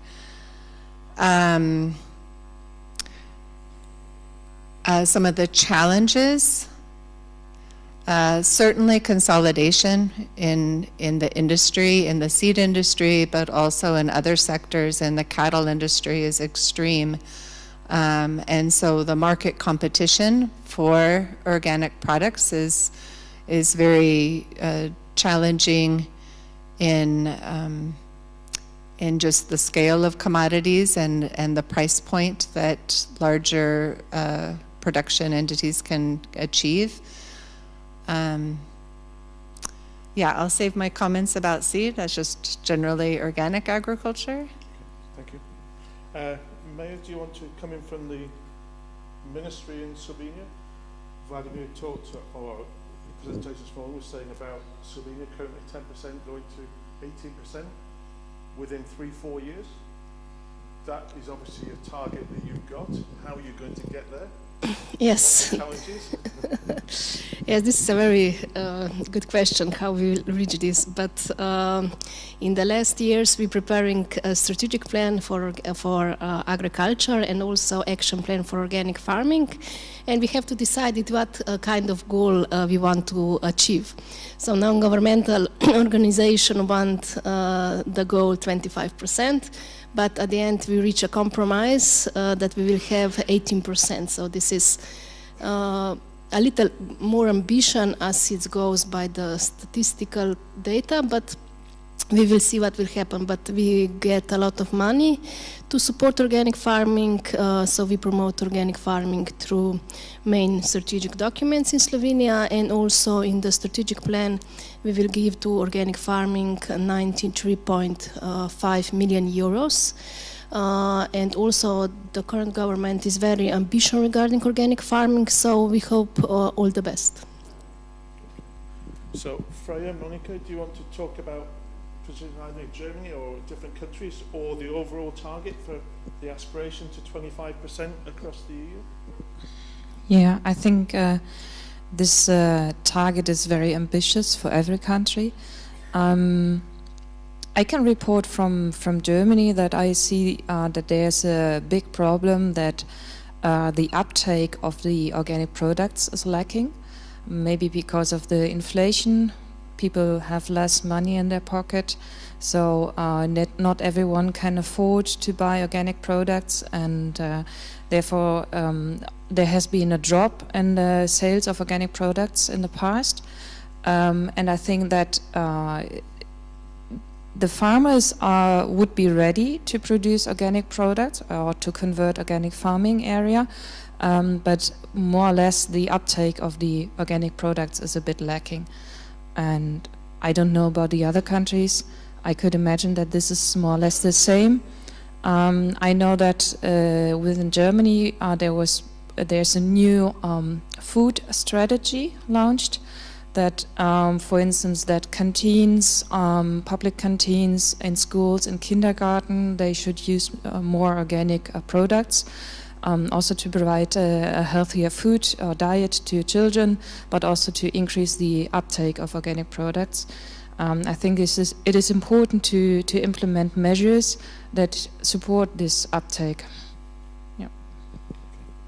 So, Monica, I don't know if you've got anything to add from that, from a live seed or a live seeding perspective? I think it's pretty much the same in many European countries. In Switzerland, we still didn't see this drop.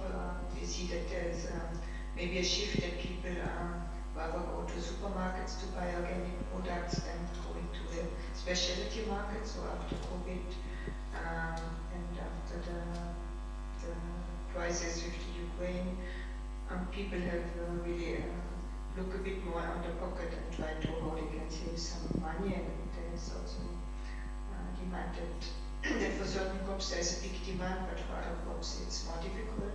And in Switzerland we also have very limited arable land, so there we also have to see if we want to produce more, like for example organic legumes, we also have to see that we can have to cut off some organic wheat, which then will need to be imported, so it's kind of to wait off also the area that can be used for production of different crops. Okay, thank you, Monica. So, Hubert or Anna, anything to add? No? Or?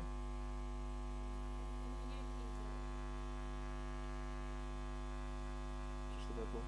Yeah. Please be on red.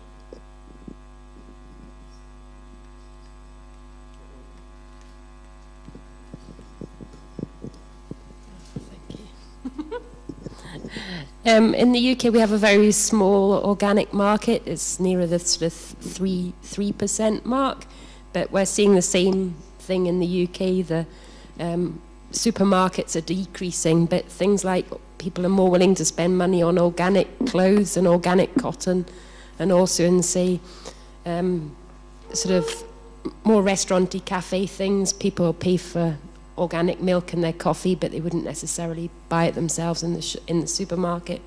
So it's the same sort of shift.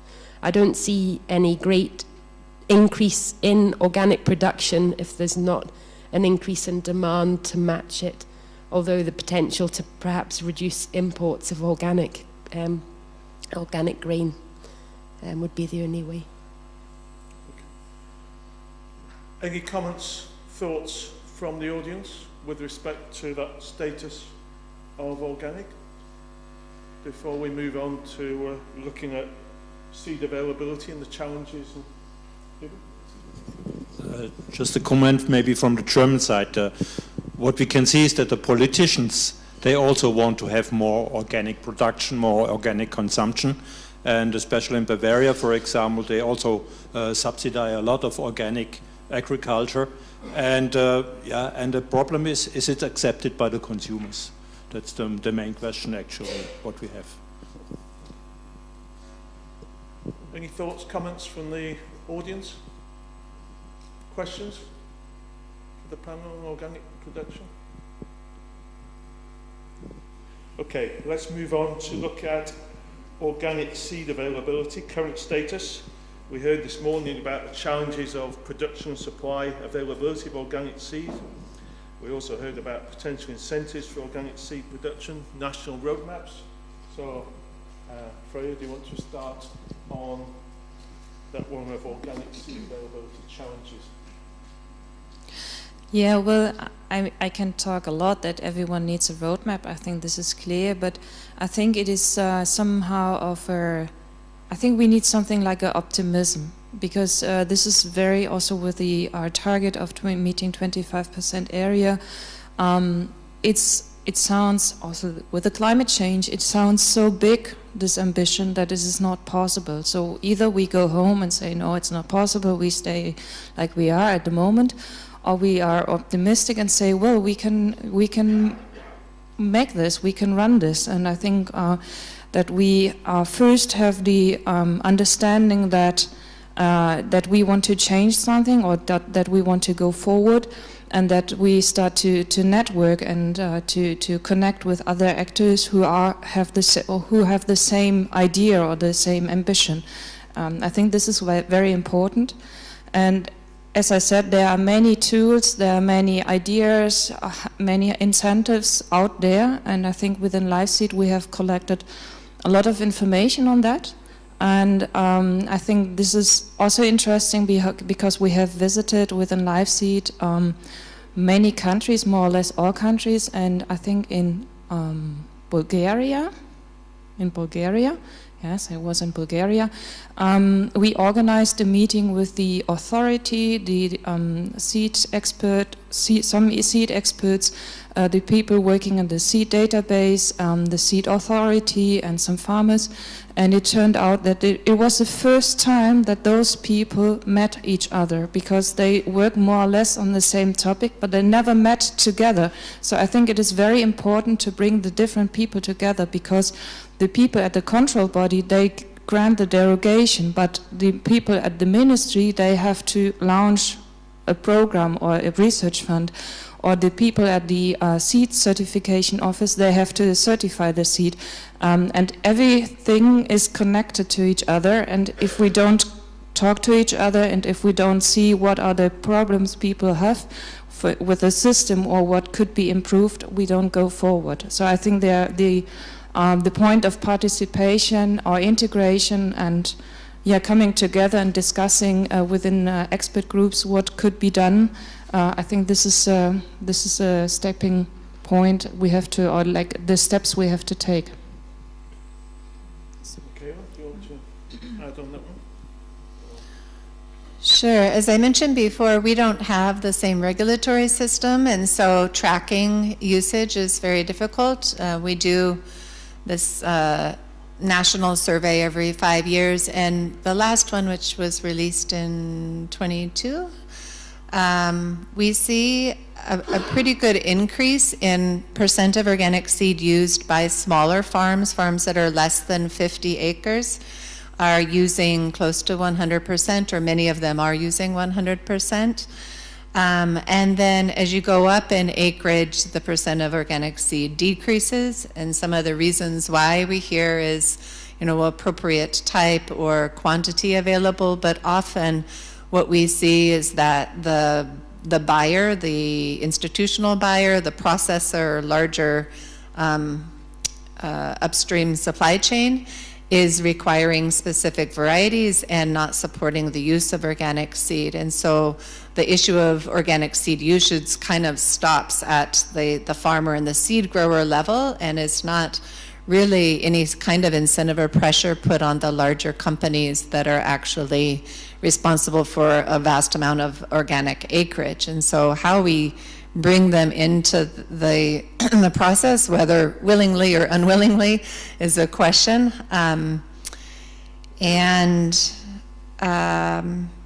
Also in the U.S., in Farm Save Seed and seed networks, and even small farmers, independent farmers breeding and selling their own seed is very, very common. So the diversity available is easier to increase compared to the EU, I believe. We see that many organic farmers save their own seed, or they are able to buy from local networks. And also that direct to market scale of farm is able to find unique market niches with diversity of varieties and not so much the standard conventional hybrids. So really in the incentivification from the national level, we have certifiers who are asking for whether or not organic seed is used by crop. Unfortunately, we have so many certification agencies across the US that that information about usage is not reported in a collective fashion. And so I think that's something that we need to work on, is building more of a system amongst the certifying agencies. And what we see from our survey is only about 35% of organic farmers now are asked by their certifier, or are pressured by their certifier, encouraged by their certifier to increase their organic seed usage. Every farm has to have an organic systems plan, and part of that systems plan should be steps for strategizing increased usage over time. But that percent of farmers being asked by their certifier to increase usage is actually down since the last 5 years. It was more like 40% were being asked 5 years ago.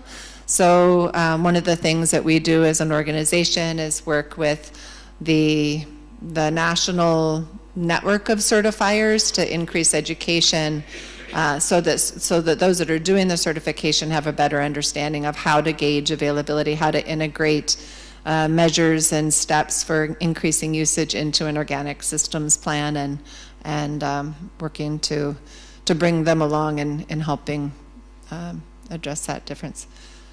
That's all I can think of now. But, yeah. So for Germany, I think Germany is here really in a luxury position, and there has been a lot of evolution.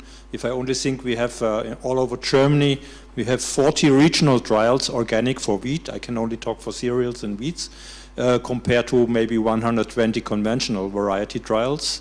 We have since 2013, we have an organic NL trials in different cereals. So everybody who thinks he has a variety for organic agriculture can apply for this NL trial and get a variety listed, tested under organic conditions. So that is also big progress. These are described in all the characters in the beschreibende Sortenliste. And I think and now since 3 years, we also know how much area of multiplication we have under organic conditions, because they now label it and say, so actually we have around about 4,000 hectares of wheat from organic production, for seed for organic. That's around about 8% of the whole wheat production. And therefore I think in Germany, yeah, as I said, we have for the seed production, especially for the cereals, maybe Werner can correct me, we have quite a luxury position, and we have also, there are founding new multiplier organizations who produce just only organic seed, and they also do a lot in the production and availability of organic seed. In the UK, we have quite a good system of the database. The database keeps a record of all the organic seed available, and then if somebody does apply for a derogation to their certifying body, they're asked, why can't you use the seed that's available? And I often, as a seed processor, get telephone calls from people saying, oh, I've been told, been given your name by the certifying body. So the certifying bodies are pushing people towards organic seed if it is available. I guess the issue then comes in terms of it's only a few, probably the same farmers most years, I imagine, but they, it's driven on cost. And if you can say that this variety is better for my production for a certain reason, then you're more likely to get a derogation, I guess. In terms of, we don't have a recommended list for organic, grown under organic conditions in the UK. Organic farmers rely on the conventional list and the disease-resistant results, the height of it, the untreated yield. It would be useful if we had a recommended list, even if it was with the conventional varieties, so you could at least compare them in your own system. I've forgotten what else I was going to say. And also, I think because you do the whole supply chain from growing to supplying, yep. Mm-hmm. And you're probably the only organisation in the UK doing that for organic seed. Yes, but you only grow one variety of wheat each year, don't you? So I'm presuming there is then that. I guess that there's a huge investment required to upscale.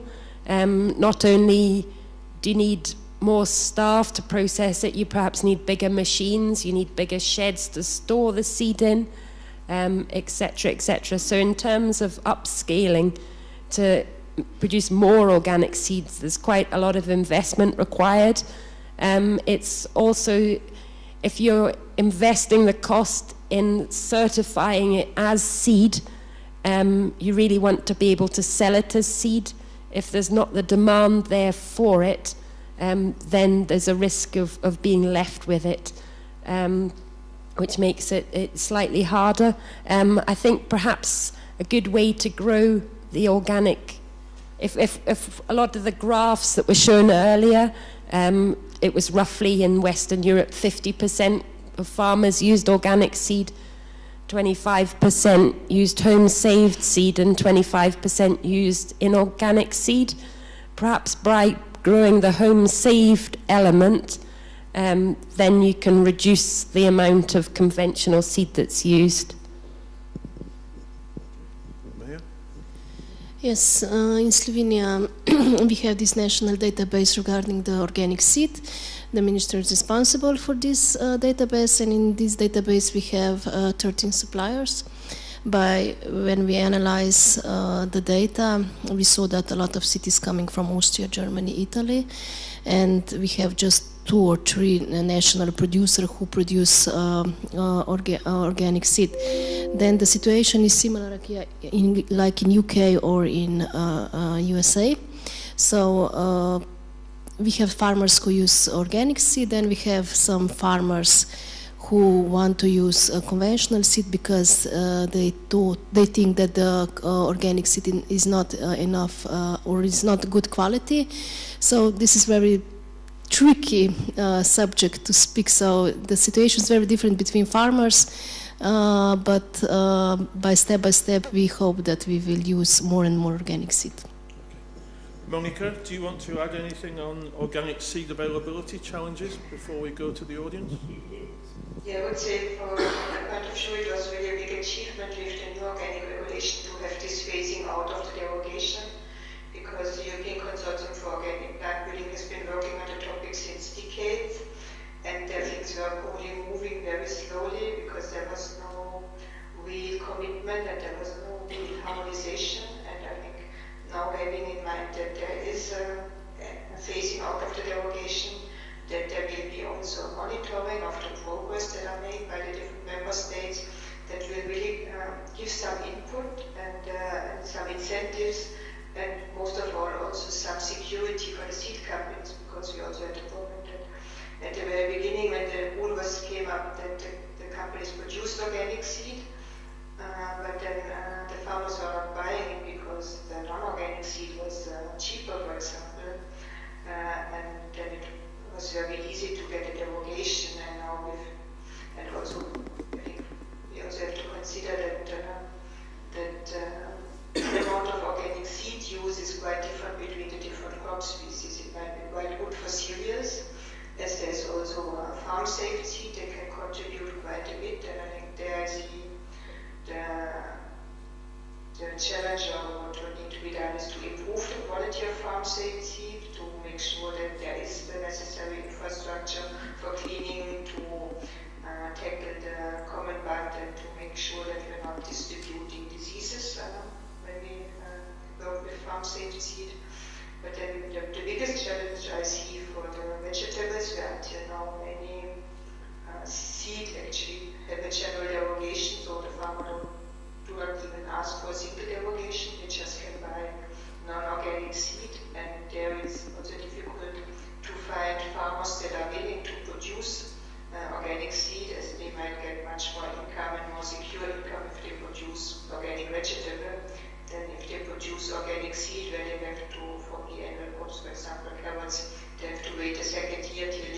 money back, and if the quality is not good enough, they will not get money back on that. And so I think we really have to improve on one side the seed production with incentives, maybe also to give financial support to those who produce organic seed. We have the method of like kind of in Switzerland that the conventional seed cannot be cheaper than the organic seed, so with the different price range, organic seed production will be supported. And then I think it also needs from the European Commission to monitor and make sure that all the member states implement this organic regulation like it's now. And I think the roadmap outlined by Freya and bringing the different actors together and getting the willingness to really find a solution, I think then we can really manage to get organic seed. And last but not least, I think by pushing organic varieties or organic plant breeding and having varieties really suited for organic production, this will also then improve because these organic varieties, of course, will be multiplied under organic conditions. So therefore, I also hope that organic seed uptake will be much more attractive to the farmer because the seed will also be better adjusted to the growing conditions. Okay, thank you, Monica. I see also online we're joined Stephen Jacobs. Stephen, can you hear me? Stephen? Yes. Right. Stephen is Director of Organic Farmers and Growers in the UK, which is a certifying body. I don't know whether, Stephen, you want to add anything on organic seed availability challenges in the UK from a certifying body perspective? Yeah, can you hear me okay? Yes. Thank you. It's a very interesting discussion. It's a discussion that we're having a lot at the moment around not just the availability of organic seed, but the availability of seeds that is developed for low input systems. And that's something I know everybody on the panel and Monica have been working on for many, many years.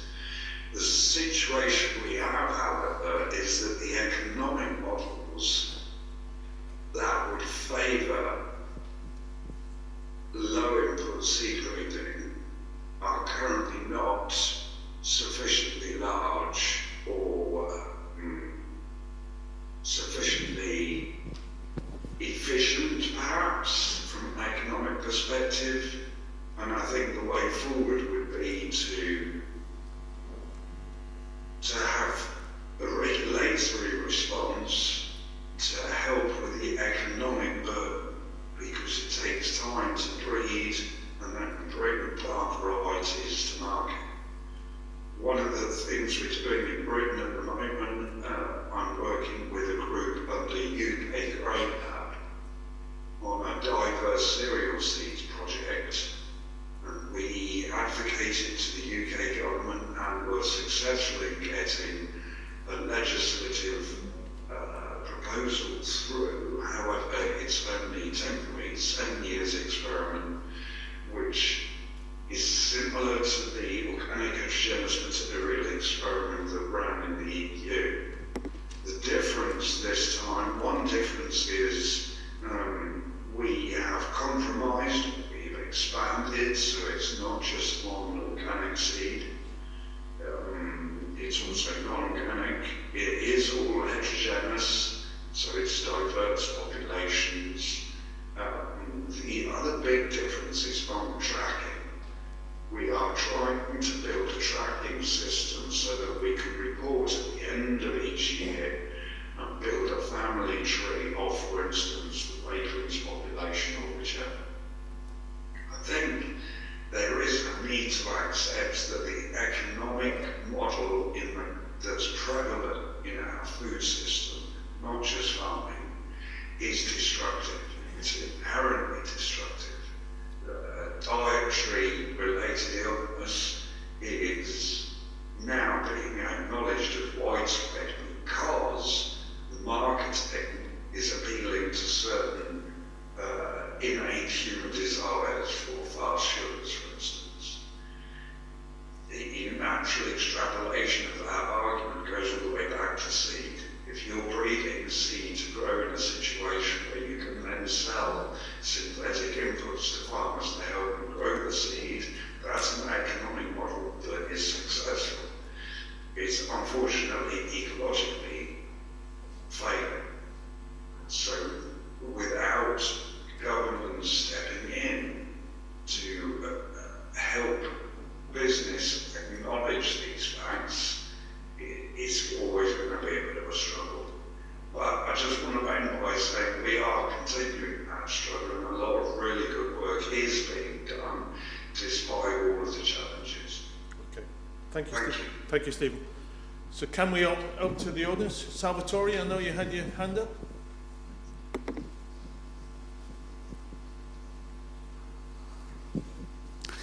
I think one of the topic was almost already addressed. Do you see a connection between the limited availability of seed for the organic sector and the price that the consumer have to pay? Of course, I'm not anticipating a one-to-one relationship, but it is one of the causes because as I think Monica was hypothesizing, is that if we have varieties specifically adapted to organic conditions, so we might expect a higher production and therefore, given other things equal, a lower market price. In other words, do you see that connection between the fact that very often we do not have enough seed available and the final price that the consumer have to pay?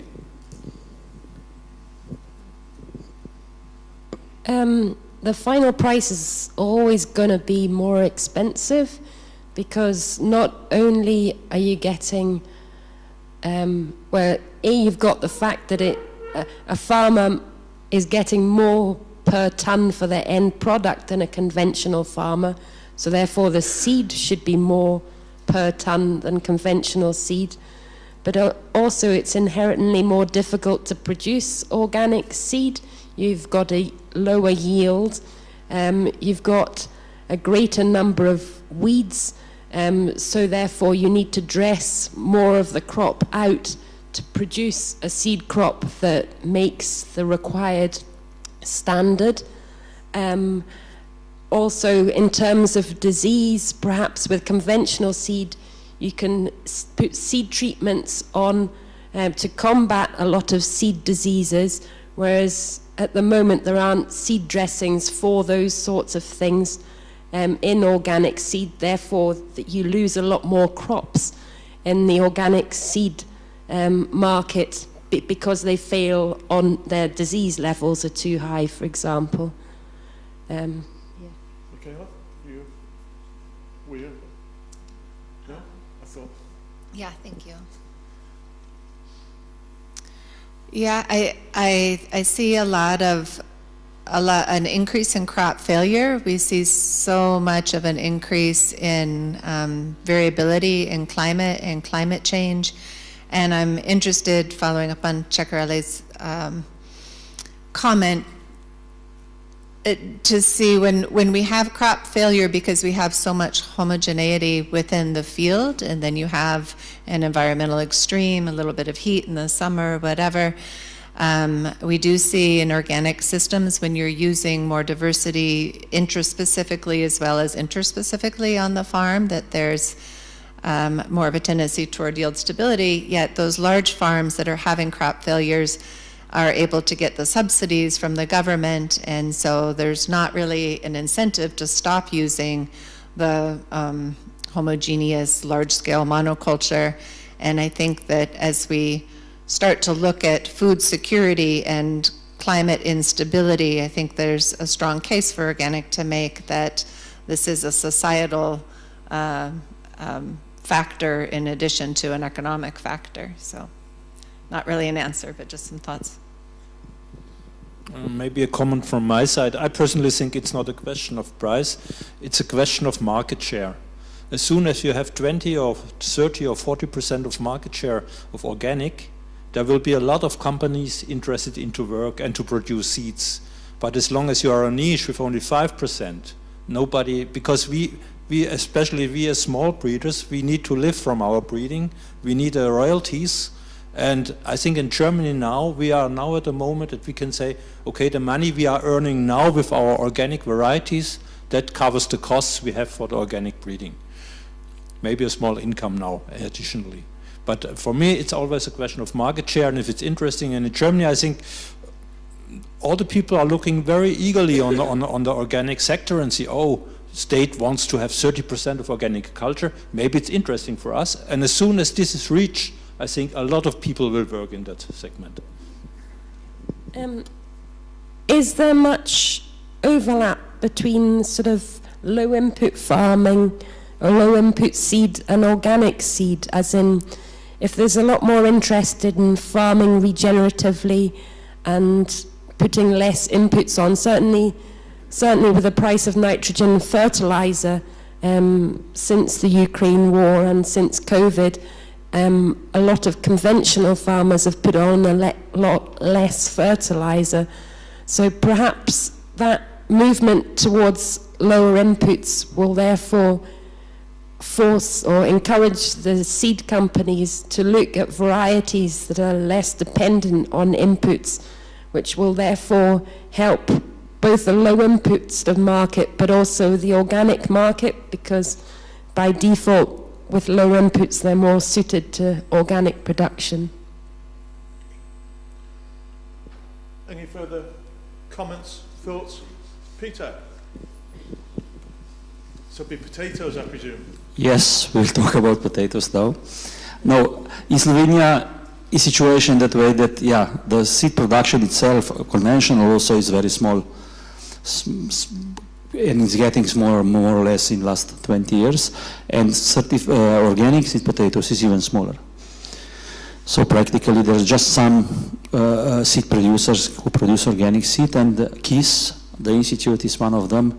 I'm running the breeding program, and we bred variety, let's say, which is late blight resistant and is grown for, it's good for organics, and we produce organic seed with our cooperative farmer.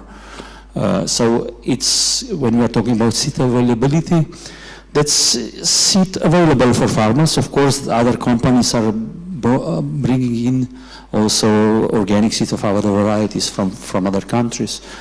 But what's happening in Slovenia, I mean, more or less all the systems are established, so we have kind of database on seed availability. But every year, what's happening to us, let's say that when we still have maybe half of the crop, it's not big crop, but still in the storage or less than that, farmers who at the beginning came to buy organic seed, everybody was buying organic and of course getting the right seed, show up with a certificate.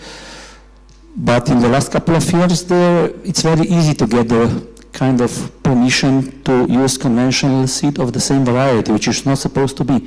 So at the moment when we have still enough seed in the organic seed in the store, farmers are coming and trying to buy the same variety but certified seed, because they get the license that they can grow it in organic farms, because they claim that there is not seed available anymore. So it's about not just establishing systems, but also how these systems are functioning. Obviously, some officials are just issuing these licenses without any real control over what's going on. But I think at the end, at least for potatoes, as it was said before, it's also about the price, because the seed price is much higher. And when the organic farmer comes, his interest is get as low price as possible. I mean, price is maybe 1.6, 1.7 is factor. But of course, the price is higher because the farmer who produces it has maybe also 60–70% lower yield. So there we are. But on the other hand, these farmers, at least in Slovenia, most of organic farmers who grow potatoes, they are selling it on their farms for the price which is actually much higher or at the same level as the seed price. So that's practical experience with it. But as I wanted to say, it's, at least in our case, there are systems established, but they are not really functioning, I would say, optimal. Okay. So the interesting point there is you're suggesting it's too easy to get a derogation for using non-organic seeds. Stephen, would you like to answer that one as a certifying body? Too easy to get derogations for the use of non-organic seeds? Yeah, okay. The regulation is embedded in law, and we are, as organic farmers and growers who were the first organic body to get approval from the UK government, our responsibility is to uphold the law, and if we're told, if we're given information that there isn't a variety available, our certification team then will pursue that and ask for verification and authenticity of any such claim. So I don't think the word easy is appropriate. Okay. Is it easy for a police person to arrest somebody committing a crime? Not necessarily, but that's their job. For us, the derogation system actually is like the responsibility for the final say lies with the government.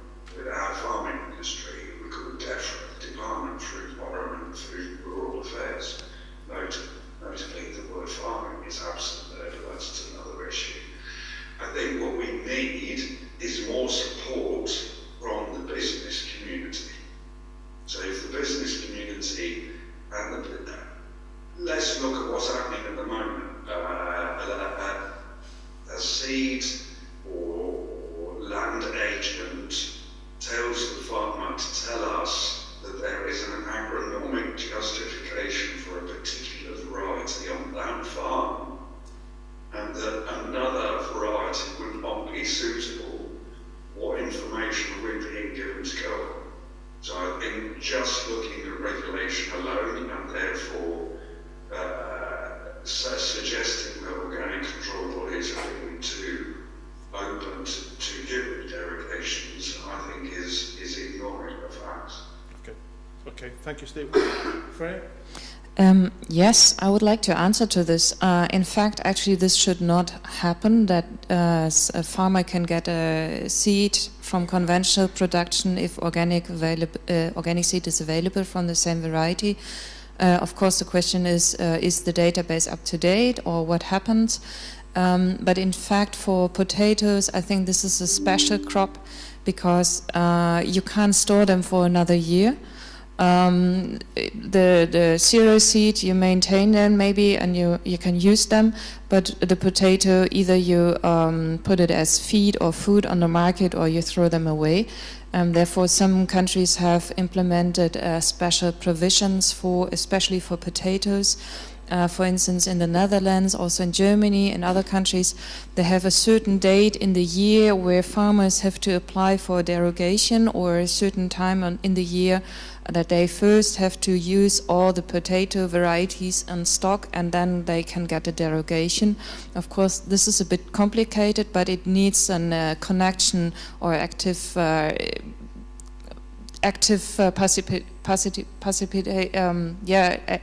let's say, involvement of the ministry and the seed supplier, that they report what is available, what are the main problems, and how can we solve this. So as I said, there are many options available, and I think we in LiveSeed we have published several reports about the different provisions available in the different countries, and also there is some information on the potato issue from Netherlands, and if you're interested I can give you some more information on that. Yes, regarding this database, it's very interesting when you lead this database on the ministry, because you have different interests on the field, and it's very interesting. So in Slovenia, the control body are issuing this exemption, and they told us that they check every time if organic breed is in the base. They don't issue the allowance for the conventional seed. So We will check this again by control bodies, but normally this should be working. But we have some different issue that we notice on the ministry is that the farmer want seed at this moment, so today, but when they call organic seed seller, they said, okay, we will get you organic seed, but we will get you in 1 month because they have to import it from Austria or Germany. So it depends from case to case, but in generally, control body don't issue the exemption if in the database there is organic breed. Okay, thank you. Any other further thoughts, comments on seed availability, supply from the audience? Questions for the panel on that one? Yeah, maybe just a quick question again to the potato people. So would the true potato seed system or technology help to dampen the oscillations in the seed supply and demand if you were adopting that, let's say, for the organic? I would say no, nothing to use.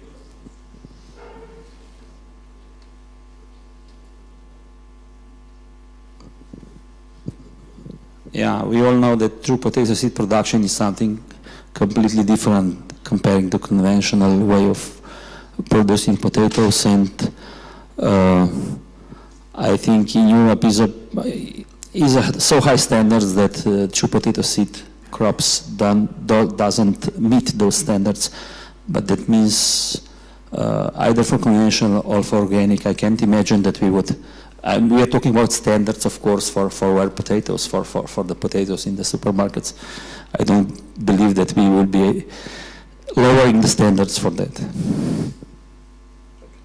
Monica, anything to add on seed availability before we move on to varieties?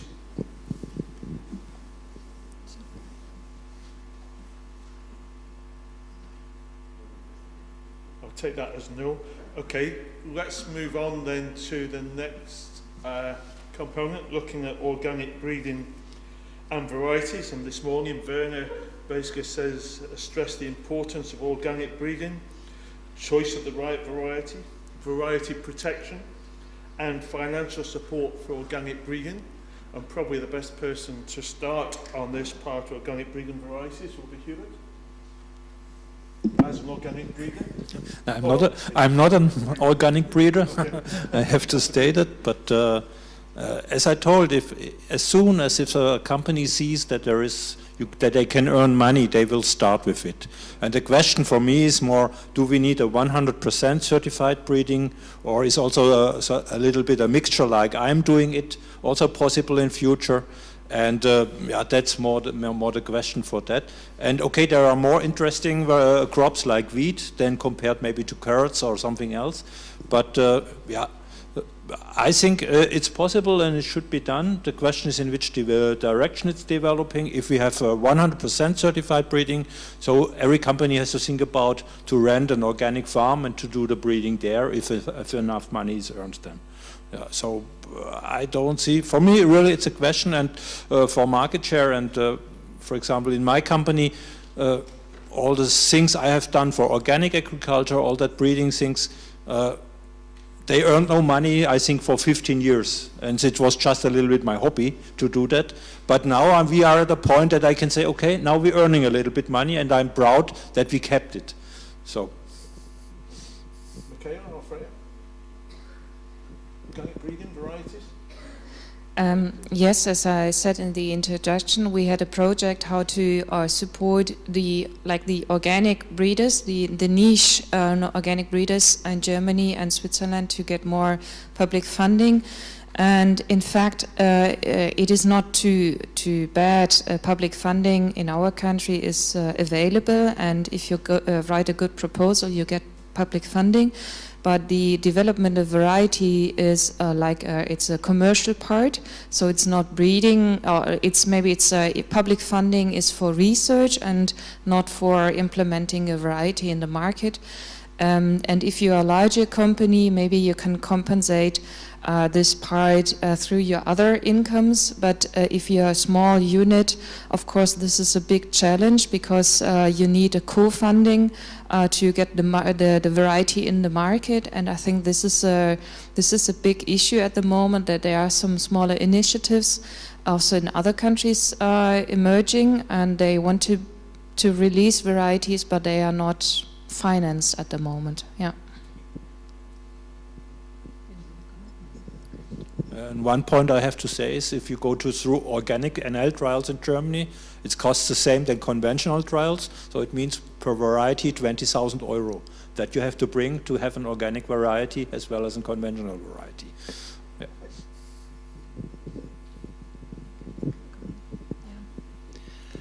Yeah. We don't have this discussion going on in the US about what does it mean to breed organic or not organic from a certified organic breeding perspective. But we also, a lot of our organic seed that's at a larger scale is actually sourced from European countries. So I'm interested to see how this, Europe has a lot of influence in US public perception and policy. We do have public breeders still, though, and that are crop specialists at different institutions that breed for the public. They breed, release breeding lines for private industry, and then also release finished varieties. And if they're in an organic breeding program funded by the government, it's required that they're doing the breeding under organic conditions. But breeding for organic, to me, comes back to what Salvatore was saying earlier, that it starts with you're breeding for a stakeholder. And so breeding with an awareness of what that farmer needs is the beginning of organic breeding. And organic systems, I think we need to remember and emphasize, are based on an ecological system and a natural agroecological process for managing a crop.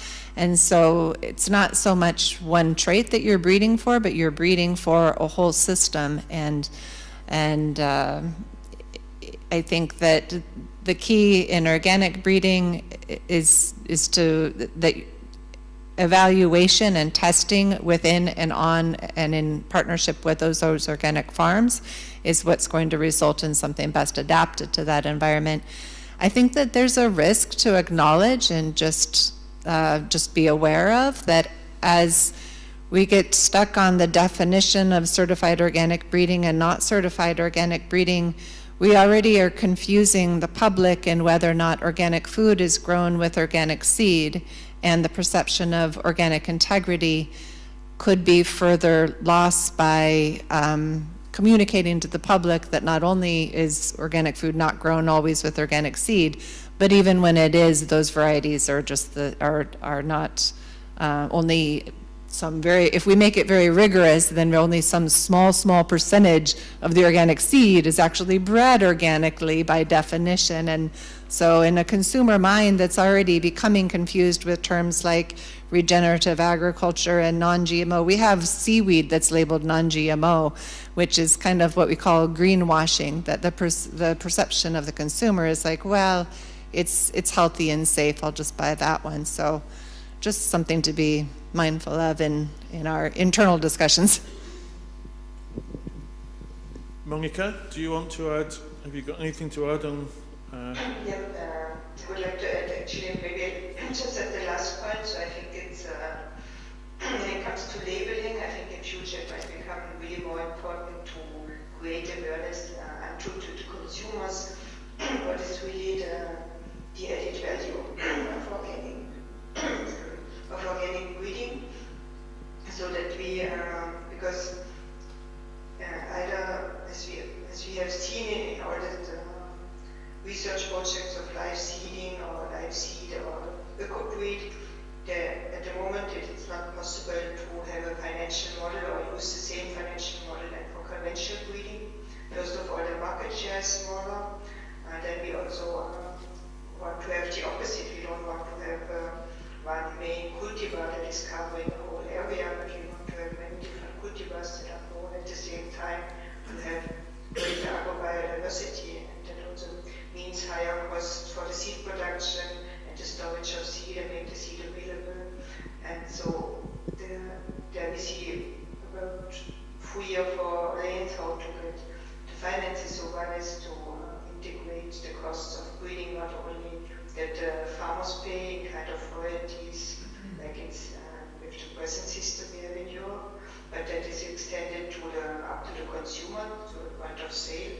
that a certain per mil that we were calculating for Germany, we could have 1 per mil of the organic sales at the point of sale, then we would have 10 million to really work on organic breeding per year.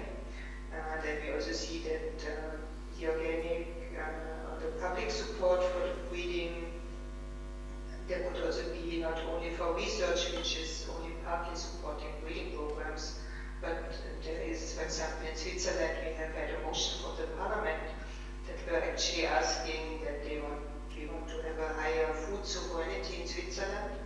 And then the parliamentarians were asking that the state invests more tax money into breeding and supporting breeding. So they're really now funding 3 million per year to support breeding and variety testing projects. So unrelated to research, but really to support the breeding. This, of course, is not only for organic, it's for organic and conventional.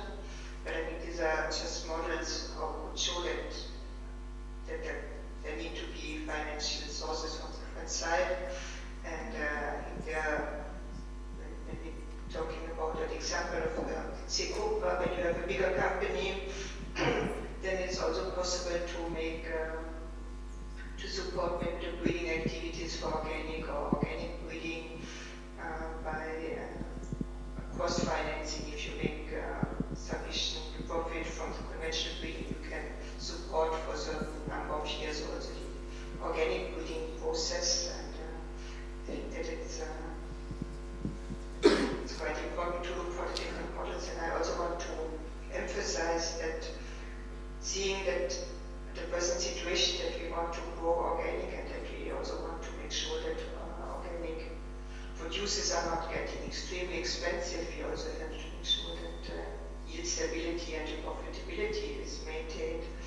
And therefore we really need a huge number of cultivars, and I don't see that this will only come from, let's say, 100% organic breeding, but it also comes from breeding for organic that have been tested under organic or organic and low input conditions already in the selection process. And I also see quite a chance with the new seed regulation, as there has been discussed, that now not only the value for cultivation and use should be improved, but also the sustainability. And if that really would be implemented in a correct way, you would need to do the whole BCU testing under organic or at least low input conditions, because then you really see how the varieties are behaving under more stressful conditions. And there I would also foresee that organic breeding and conventional breeding in certain constructs might also coming closer together when it comes to low fertilizer, as we have seen that the nitrogen fertilizer became very expensive, so also farmers using less fertilizer for more economic reasons, not only organic. And we also know that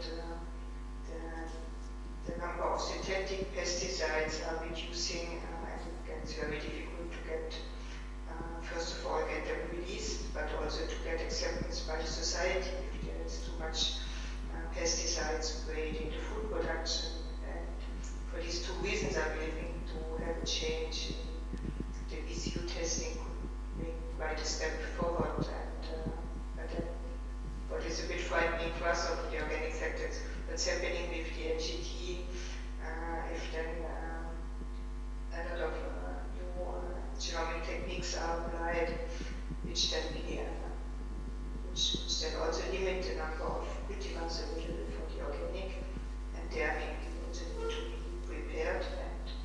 And one strategy that we have, besides supporting organic breeding and trying to find out what is different strategies like composite cross populations or breeding for mixed cropping or breeding for plant microbe interaction, that we also see. Sorry, no, I lost my part. That we then also have for the organic breeding a positive label. For example, there's the label BioVerita that is used along the value chain, and it's also it has been graded by the Swiss Association, but this is valid in Europe, that you can show the seed that has been produced from organic bread varieties, but you can also put it on a produce, that this produce comes, for example, bread that has been produced by organic bread varieties, and that I think would be also a solution instead of having GMO-free or GT-free label to really say if that's a Eureka label, then you have all these added values and also ethical values that are related to this. For the consumer, I think there we also need to think not only to produce good varieties, but we also need to think about the marketing aspect, which has been severely neglected in the past also due to missing resources. It's not sufficient to have a good variety and organic bread variety. You also have to make sure that farmers know that this is a good variety and that there is sufficient seed and there is sufficient demand to grow it. And you also need to convince the processors that they say, okay, I want to have this variety because my product will be better because it is bread, for example, for good bread making. That is something I think that is typical for organic breeding, that we really have to think all around the value chain to be successful at the end. Okay. Thank you, Monica. Anybody from the audience want to add questions, comments, thoughts before we move on? I would like to say thanks to Monica for these informations that some of them are very new for me personally. I'm coming from University of Maribor, working for several years in organic farming, and just recently, I think less than 2 months ago, it was one big event in Slovenia organized by our president. And it was a topic of food sovereignty, and the lady, which is now here in front of me, Mrs. Moro, asked the panel how can we assure our food sovereignty without being so low, self-sufficient in seeds generally and varieties and so on. And although it was a panel, or people on the panel were the most important persons, I would say, in Slovenia in agriculture and food sector, also from ministry, it was state secretary, but there was no answer concerning to that fact that there is no food sovereignty without your own production of seeds and varieties and breeding and so on. And I'm very happy to that this information was given to us from Swiss Parliament. How do they think on food sovereignty? And also I was not aware, even though I'm working for a long time in organic sector, that also final products for consumption could be labeled with the logo Bio Verita. And I think it's a good idea, and I hope that also we will introduce and find some such products also in Slovenian market. Thank you, Monica.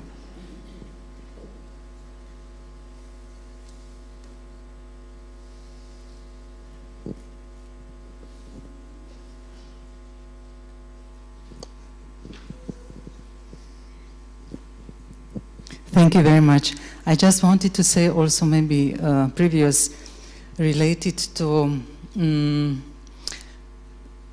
okay, sovereignty. This is for sure idea how to enhance, for example, Slovenian production of seeds for conventional agriculture and of course also for organic.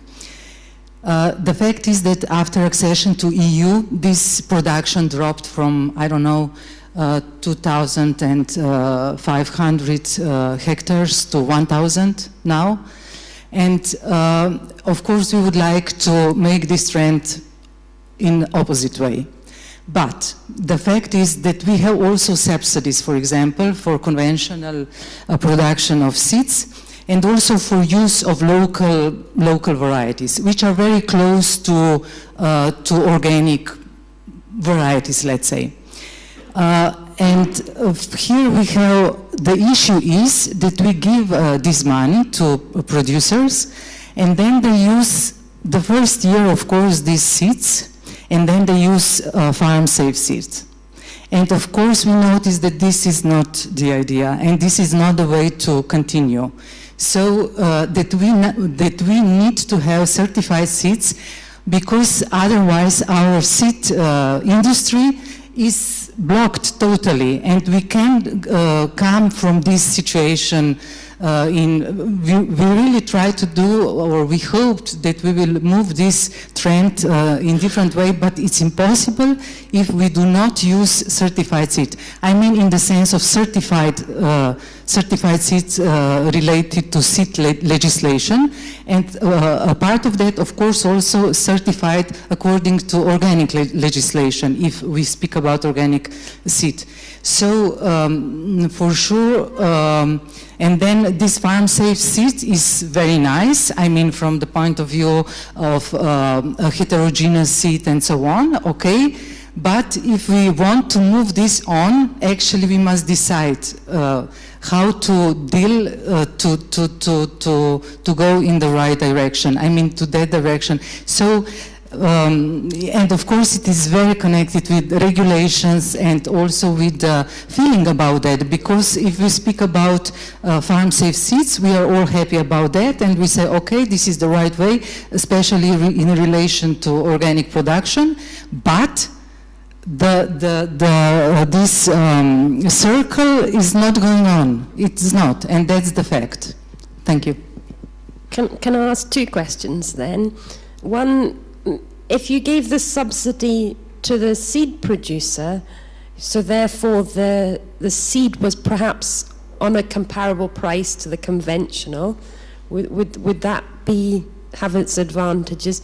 And the second thing is, I don't have a problem really with home-saved seed if it's properly tested and of good enough quality. So as it is organic, having been grown on an organic farm, so perhaps more the subsidy on perhaps providing free testing or something like that to try and encourage more people to test their seed and see and check that it is of an appropriate quality and properly dressed, rather than just dug out the heap and put in the seed drill.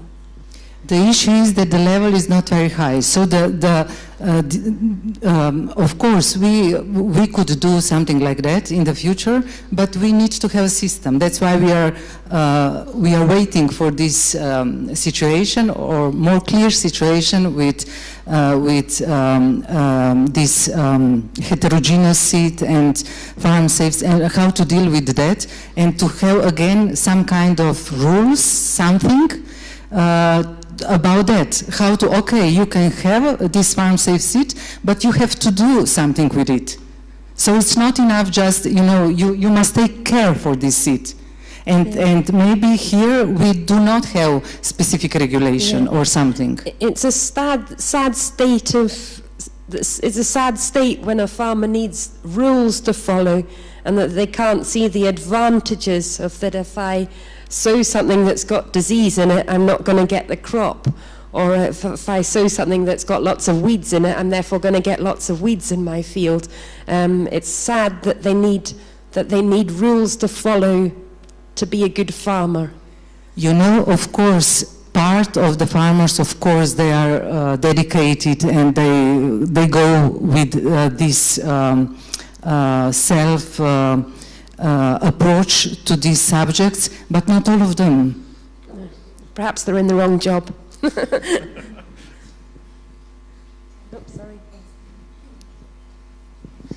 May I ask a question? I didn't really understand of course I understand that it is a problem. But what is the specific problem? The farmers or the seed suppliers produce organic seed, the farmers buy it in the first year, then they maintain farm-safe seed, and the seed supplier in the next year, they can't sell anything. So the main problem is that you want to promote more seed production, and the seed supplier in your Yes, country? because we speak about sovereignty, but we do, it's impossible. If we always say, also for genetic resources, if you do not use genetic resources, I mean, to take care for genetic resources, the most important thing is to use it. So the same is with seeds. And with certified seeds or organic certified seeds or whatever. But if we don't use this these seeds which are satisfied with it, so it's quality without pests and so on, diseases, the main idea is this, that also this is very connected, that I wanted to say. And we have a meeting now in 2 weeks because we would like to go on with these connections from the breeder, then to seed industry and farmers who also produce seeds, for example, and then of course to the market and to farmers who produce products. That we are focused on also with, of course, especially public breeding programs, that we come to the end, so to the producer. I mean, at least to the producer who use these varieties. And for sure, again, if we do not help producers and consumers to use this, then we have a problem with breeding in the beginning, and then with seed industry, and then with market, the whole chain. So I think that this chain is really very important if you want to speak about sovereignty in one country, for example. And it is very similar to local varieties. Local varieties, how to use it more. How to gain this, take care and conserve them by use them. But to use them, we need some steps. So that's the idea. Yeah, actually, I really like this approach. But do you think that the farmers are aware of your motivation? Sorry? Do you know, or do you think that the farmers, they buy the seed and then they use farm-safe seed, but are they aware of your motivation to support your sovereignty? That's what we like to improve, actually. With somebody mentioned that there is no conversation sometimes and so on, and cooperation and so on. For sure, this is one of our wish to speak about that and to find the right status. And from both sides of the coin. Yeah, maybe I can report from the LiveSeed project what we have done in 10 countries. Slovenia was not included because we couldn't do it in all countries. We have done something like a commitment, like a workshop where all actors from the ministry, from the seed database, from the breeder, from the seed supplier, from the seed producer, or the seed producer and the seed trader, the farmer, and also some consumer, and also some agriculture journals. We invited the whole supply chain, and everyone was first, we don't wanted to blame, so there was no finger pointing, you do something wrong or you do something wrong. It was more or less everyone stated what they thought would be the next step to go forward, and we discussed, and then we had some 3 main questions, and finally we got out some commitments. Everyone committed to something. For instance, the farmer said we will use 20% more organic seed. The seed supplier said we will produce more seed, or we will launch a variety trial, or we will publish information on the varieties available. The ministry said that we want to improve some information on the database or the availability, that it's more updated. So everyone committed to one step, and then 1 year later we made a progress report to report back what has been changed and what is the next step to take. Of course, it's very intermediate, but it was very successful. We have done this in Poland, in Bulgaria, in Romania, in Greece, in Spain, in Italy. So I think there's something going on, and maybe it might be a possibility for you to get all the people in one boat and then to discuss what could be the next steps and to have commitments. Of course, these are voluntary, but somehow it could work. Yeah. Thank you, for sure. You've got the template, and it'll be very easy to use that template in Slovenia. Yeah, I showed this morning. I showed a scientific publication on this. Is securing commitments. Yeah. Okay, for the last 10 minutes or so, I want to look at organic heterogeneous material. Monica, I think probably you've been instrumental in driving this forward in terms of the EU, and therefore would you want to open on this, looking at challenges, opportunities, uptake, acceptances for organic heterogeneous material? Yeah, maybe I could start. I think the idea of the organic heterogeneous material was born quite long ago, also from Martin Wolf, who was starting out to come from a plant pathologist and saying we have more genetic diversity in a field. It's much more difficult for a pathogen to become endemic and to ruin the whole yield. And so it was from this part that the so-called composite cross population were established, and there have been several European projects starting with Solibam, Diversifood, Liveseed and ECOBREED working on that topic. And at the same time it was also clear that what we find out of the outcome was that you have the higher genetic diversity you have a better buffering capacity. So under, let's say, stress condition, and especially under severe stress, the population can react as the plant. Different plant individuals can respond differently and can compensate each other. And then you could have higher stability, but this I think only holds true if you look for stress conditions or marginal conditions. It might not be the situation if you test them under very optimal growing conditions. But that might also be a bit the difference that we had in, when we say are they of advantage or not of advantage. I think it really depends where you, in situation you look at this.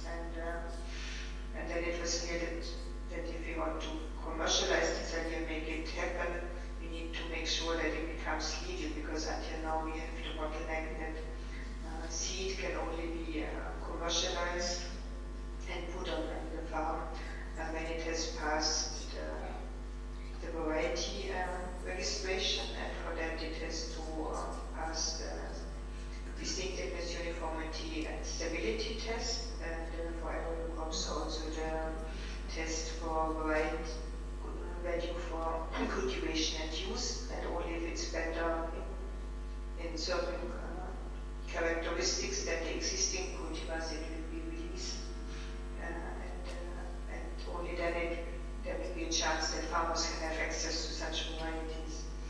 And there has been a temporary experiment working with cereals to see if there is potential to do that, and it has also been a potential how could this be commercialized and marketed, and we have seen, I think in the first years of this production, that there was quite some problems with because you have many different crosses that you make, so you have a very heterogeneous material, and this is then multiplied under the same farming conditions to adapt to the situation. But then we have also realized that if there's no caretaker for the seed health that was just discussed before, then we will run into problems with common bud, for example, and have to restart the whole process. And meanwhile, it has been integrated in the organic regulation, as has been mentioned before by the policy officer, that we had until now 27 nominations of organic heterogeneous material since January 2022, so I think that is quite a lot.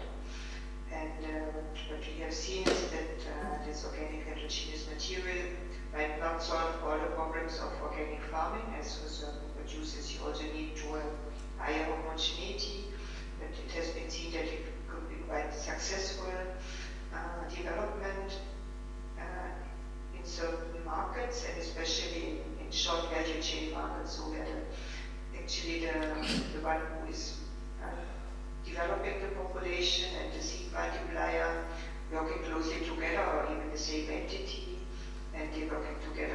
processors or bakers, so that there's really a short value chain, and there's also a marketing concept how to sell this biodiversity to the consumer.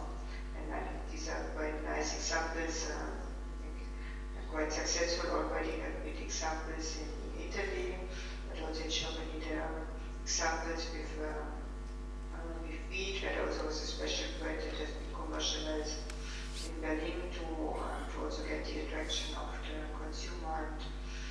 And so I think we are very happy to have this. We are also very happy to see that this heterogeneous material might not only be for organic, so produced under organic conditions and for organic farming, but now it's also considered to be implemented in the new seed law of the plant reproductive material. And then we think this is really something that it's important to become more flexible and to become open for new attempts. And this organic heterogeneous material, despite the fact that it will be, can be the basis for local adaptation of certain growing conditions and for certain locations, it is also a big reservoir for the maintenance of genetic diversity, as this is all maintained in the population. And it's very, very interesting approach of this, and so we're quite happy that this has been opened in the organic regulation and becomes now legal in the European member states. Until now, not yet in Switzerland, but we're also looking for it. Okay, thank you, Monica. Hubert, a breeder perspective on organic heterogeneous material? Yeah, I really cannot do anything with that, I have to say and state.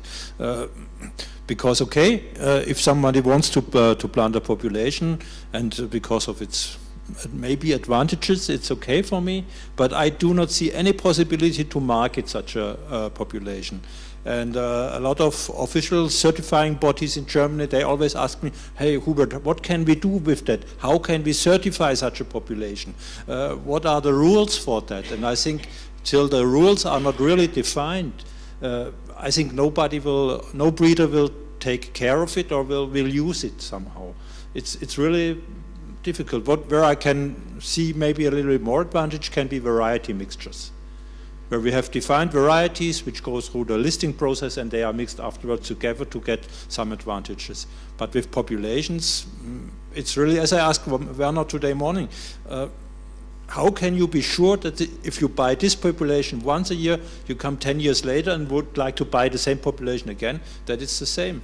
And you cannot guarantee it. And we have the consumer's rights that when you buy something, it should be the same. A mobile should be the same 1 year and 5 years later, and that's not with the population. So I think it's interesting, but I do not see a possibility to earn money with such a thing. Anna, from a seed producer perspective? Well, we've grown the weaklings population now for 4 years, I think. And it's been really interesting to see the farmers' views. They didn't know anything about populations before, and they've been really interested in it, actually. It's a lot of our mainstream varieties in the UK all look very similar. They're a very similar height, and when you look across the trials, they all look very similar. It was the population that looked very different. It was very tall. I think it opened their eyes to actually, you know, there could be different things that are more competitive with weeds and things. I think it doesn't necessarily need to be the same in 10 years' time because, for example, conditions change in 10 years' time, just as the principle of weaklings is that the seed adapts to your farm, and that perhaps the wheats in there that don't perform well on your farm, therefore die out or lower their concentration, and other ones that perform better on your farm do better. So I think it can adapt, just as a malt whiskey 1 year might be different to another. It doesn't necessarily need to be exactly the same blend each year. Michaela, from a US perspective, organic heterogeneous material against pure line variety? I feel like one of those cartoons where she's wearing a different pair of glasses than everybody else in the room. Yeah, I'm absorbing the conversation, and I find it somewhat fascinating. It's for a long time, as I've said before, we don't have a registry system, so we have a lot of varieties on the market that are very genetically diverse and phenotypically diverse. My understanding from what I read in the definition of organic heterogynous material under the definition now is that in order to register it, there needs to be a certain amount of describable characteristics within the population in order to register it. And so in my mind, it's not that different. And so yet there may be more diversity in the population that phenotypically looks diverse. Like, does it matter if the tassel color on my corn is red or yellow? What matters is that I know I'm going to get a good ear of corn, right? So some reliability about the productive qualities without getting so caught up in the uniformity of the landscape, I think is a healthy thing, thinking about just the adaptability of our agricultural systems. And I also think, you know, we think about, on one end, there's a hybrid, which in some cases has succeeded in the market due to the heterosis and the yields that you can get with a hybrid, but a lot of the success of hybrids has been the predictability, that as a company you have a product that you know when you sell it every year you're going to be selling the exact same thing. But as was also pointed out, our climate is changing every year, and how something produces under the genotype by environment interaction is going to change every single year. And I think going back to the question of sovereignty of our food, I mean, there's sovereignty in terms of within a country, and again, I live in a very different country than Slovenia, sovereignty of ensuring that there is market and systems and infrastructure and everything to support self-sufficiency within a country for food production. And then there's, I think, the perspective of a diversity of approaches is also an approach toward food security, and that there's a place perhaps for, you know, the conventional, the hybrid, the seed market to exist side by side with farm-saved seed, that in a year when you have crop failures in the hybrid system, perhaps there's still some seed available. We've seen this actually.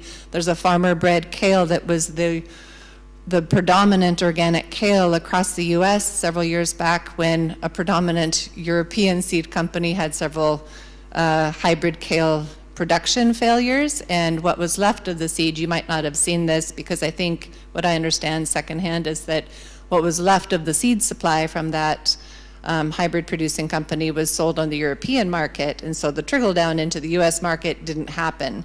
That kale was not available from commercial companies, and the farmer breeder that we work with, who has produced a very robust red kale, was selling his kale. He sold out of his seed that year to the companies that were then distributing to farmers. So I think when we think about the sustainability of our food production, the sovereignty of our food production, I think that there's strength in a diversity of approaches and room for multiple realities. And going back to heterogeneous material, I think the farmers that we see in the organic sector in the US also very much understand that organic seed and organic breeding goes hand in hand with local adaptation, adaptability, the ability to co-evolve with your for your crop to continue to adapt to changing environments. And I think that's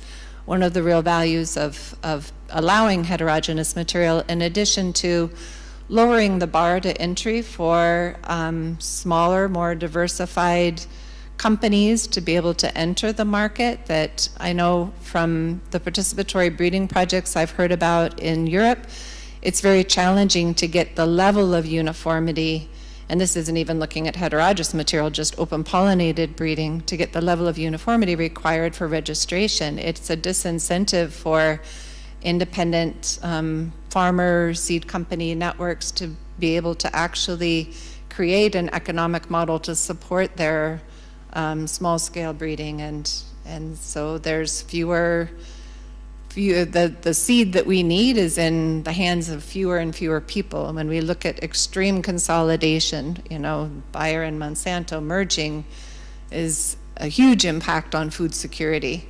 And so I think that this shift from the bottom up is also has a valuable contribution. Now, when I was asked to do this job, I thought 1 hour 45 minutes. How do we stretch it for 1 hour 45 minutes? I thought, well, we'll have an early lunch, 12:30, 12:15. And then I found out it was hot food, we couldn't have an early lunch, so I thought then we have to stretch it for 1 hour 45 minutes until 1 o'clock, which we have done, and we're probably having to cut it short when it's getting quite interesting. But thank you for the panel, for a contribution. Thank you to Monica and Stephen for your input online. Thank you to the audience for keeping this going, and enjoy your lunch. Thank you very much.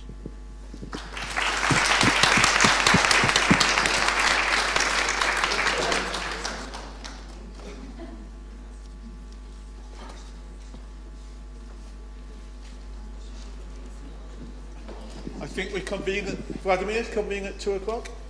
Yeah. So we convene back in here at 2 o'clock. Lunch is served downstairs.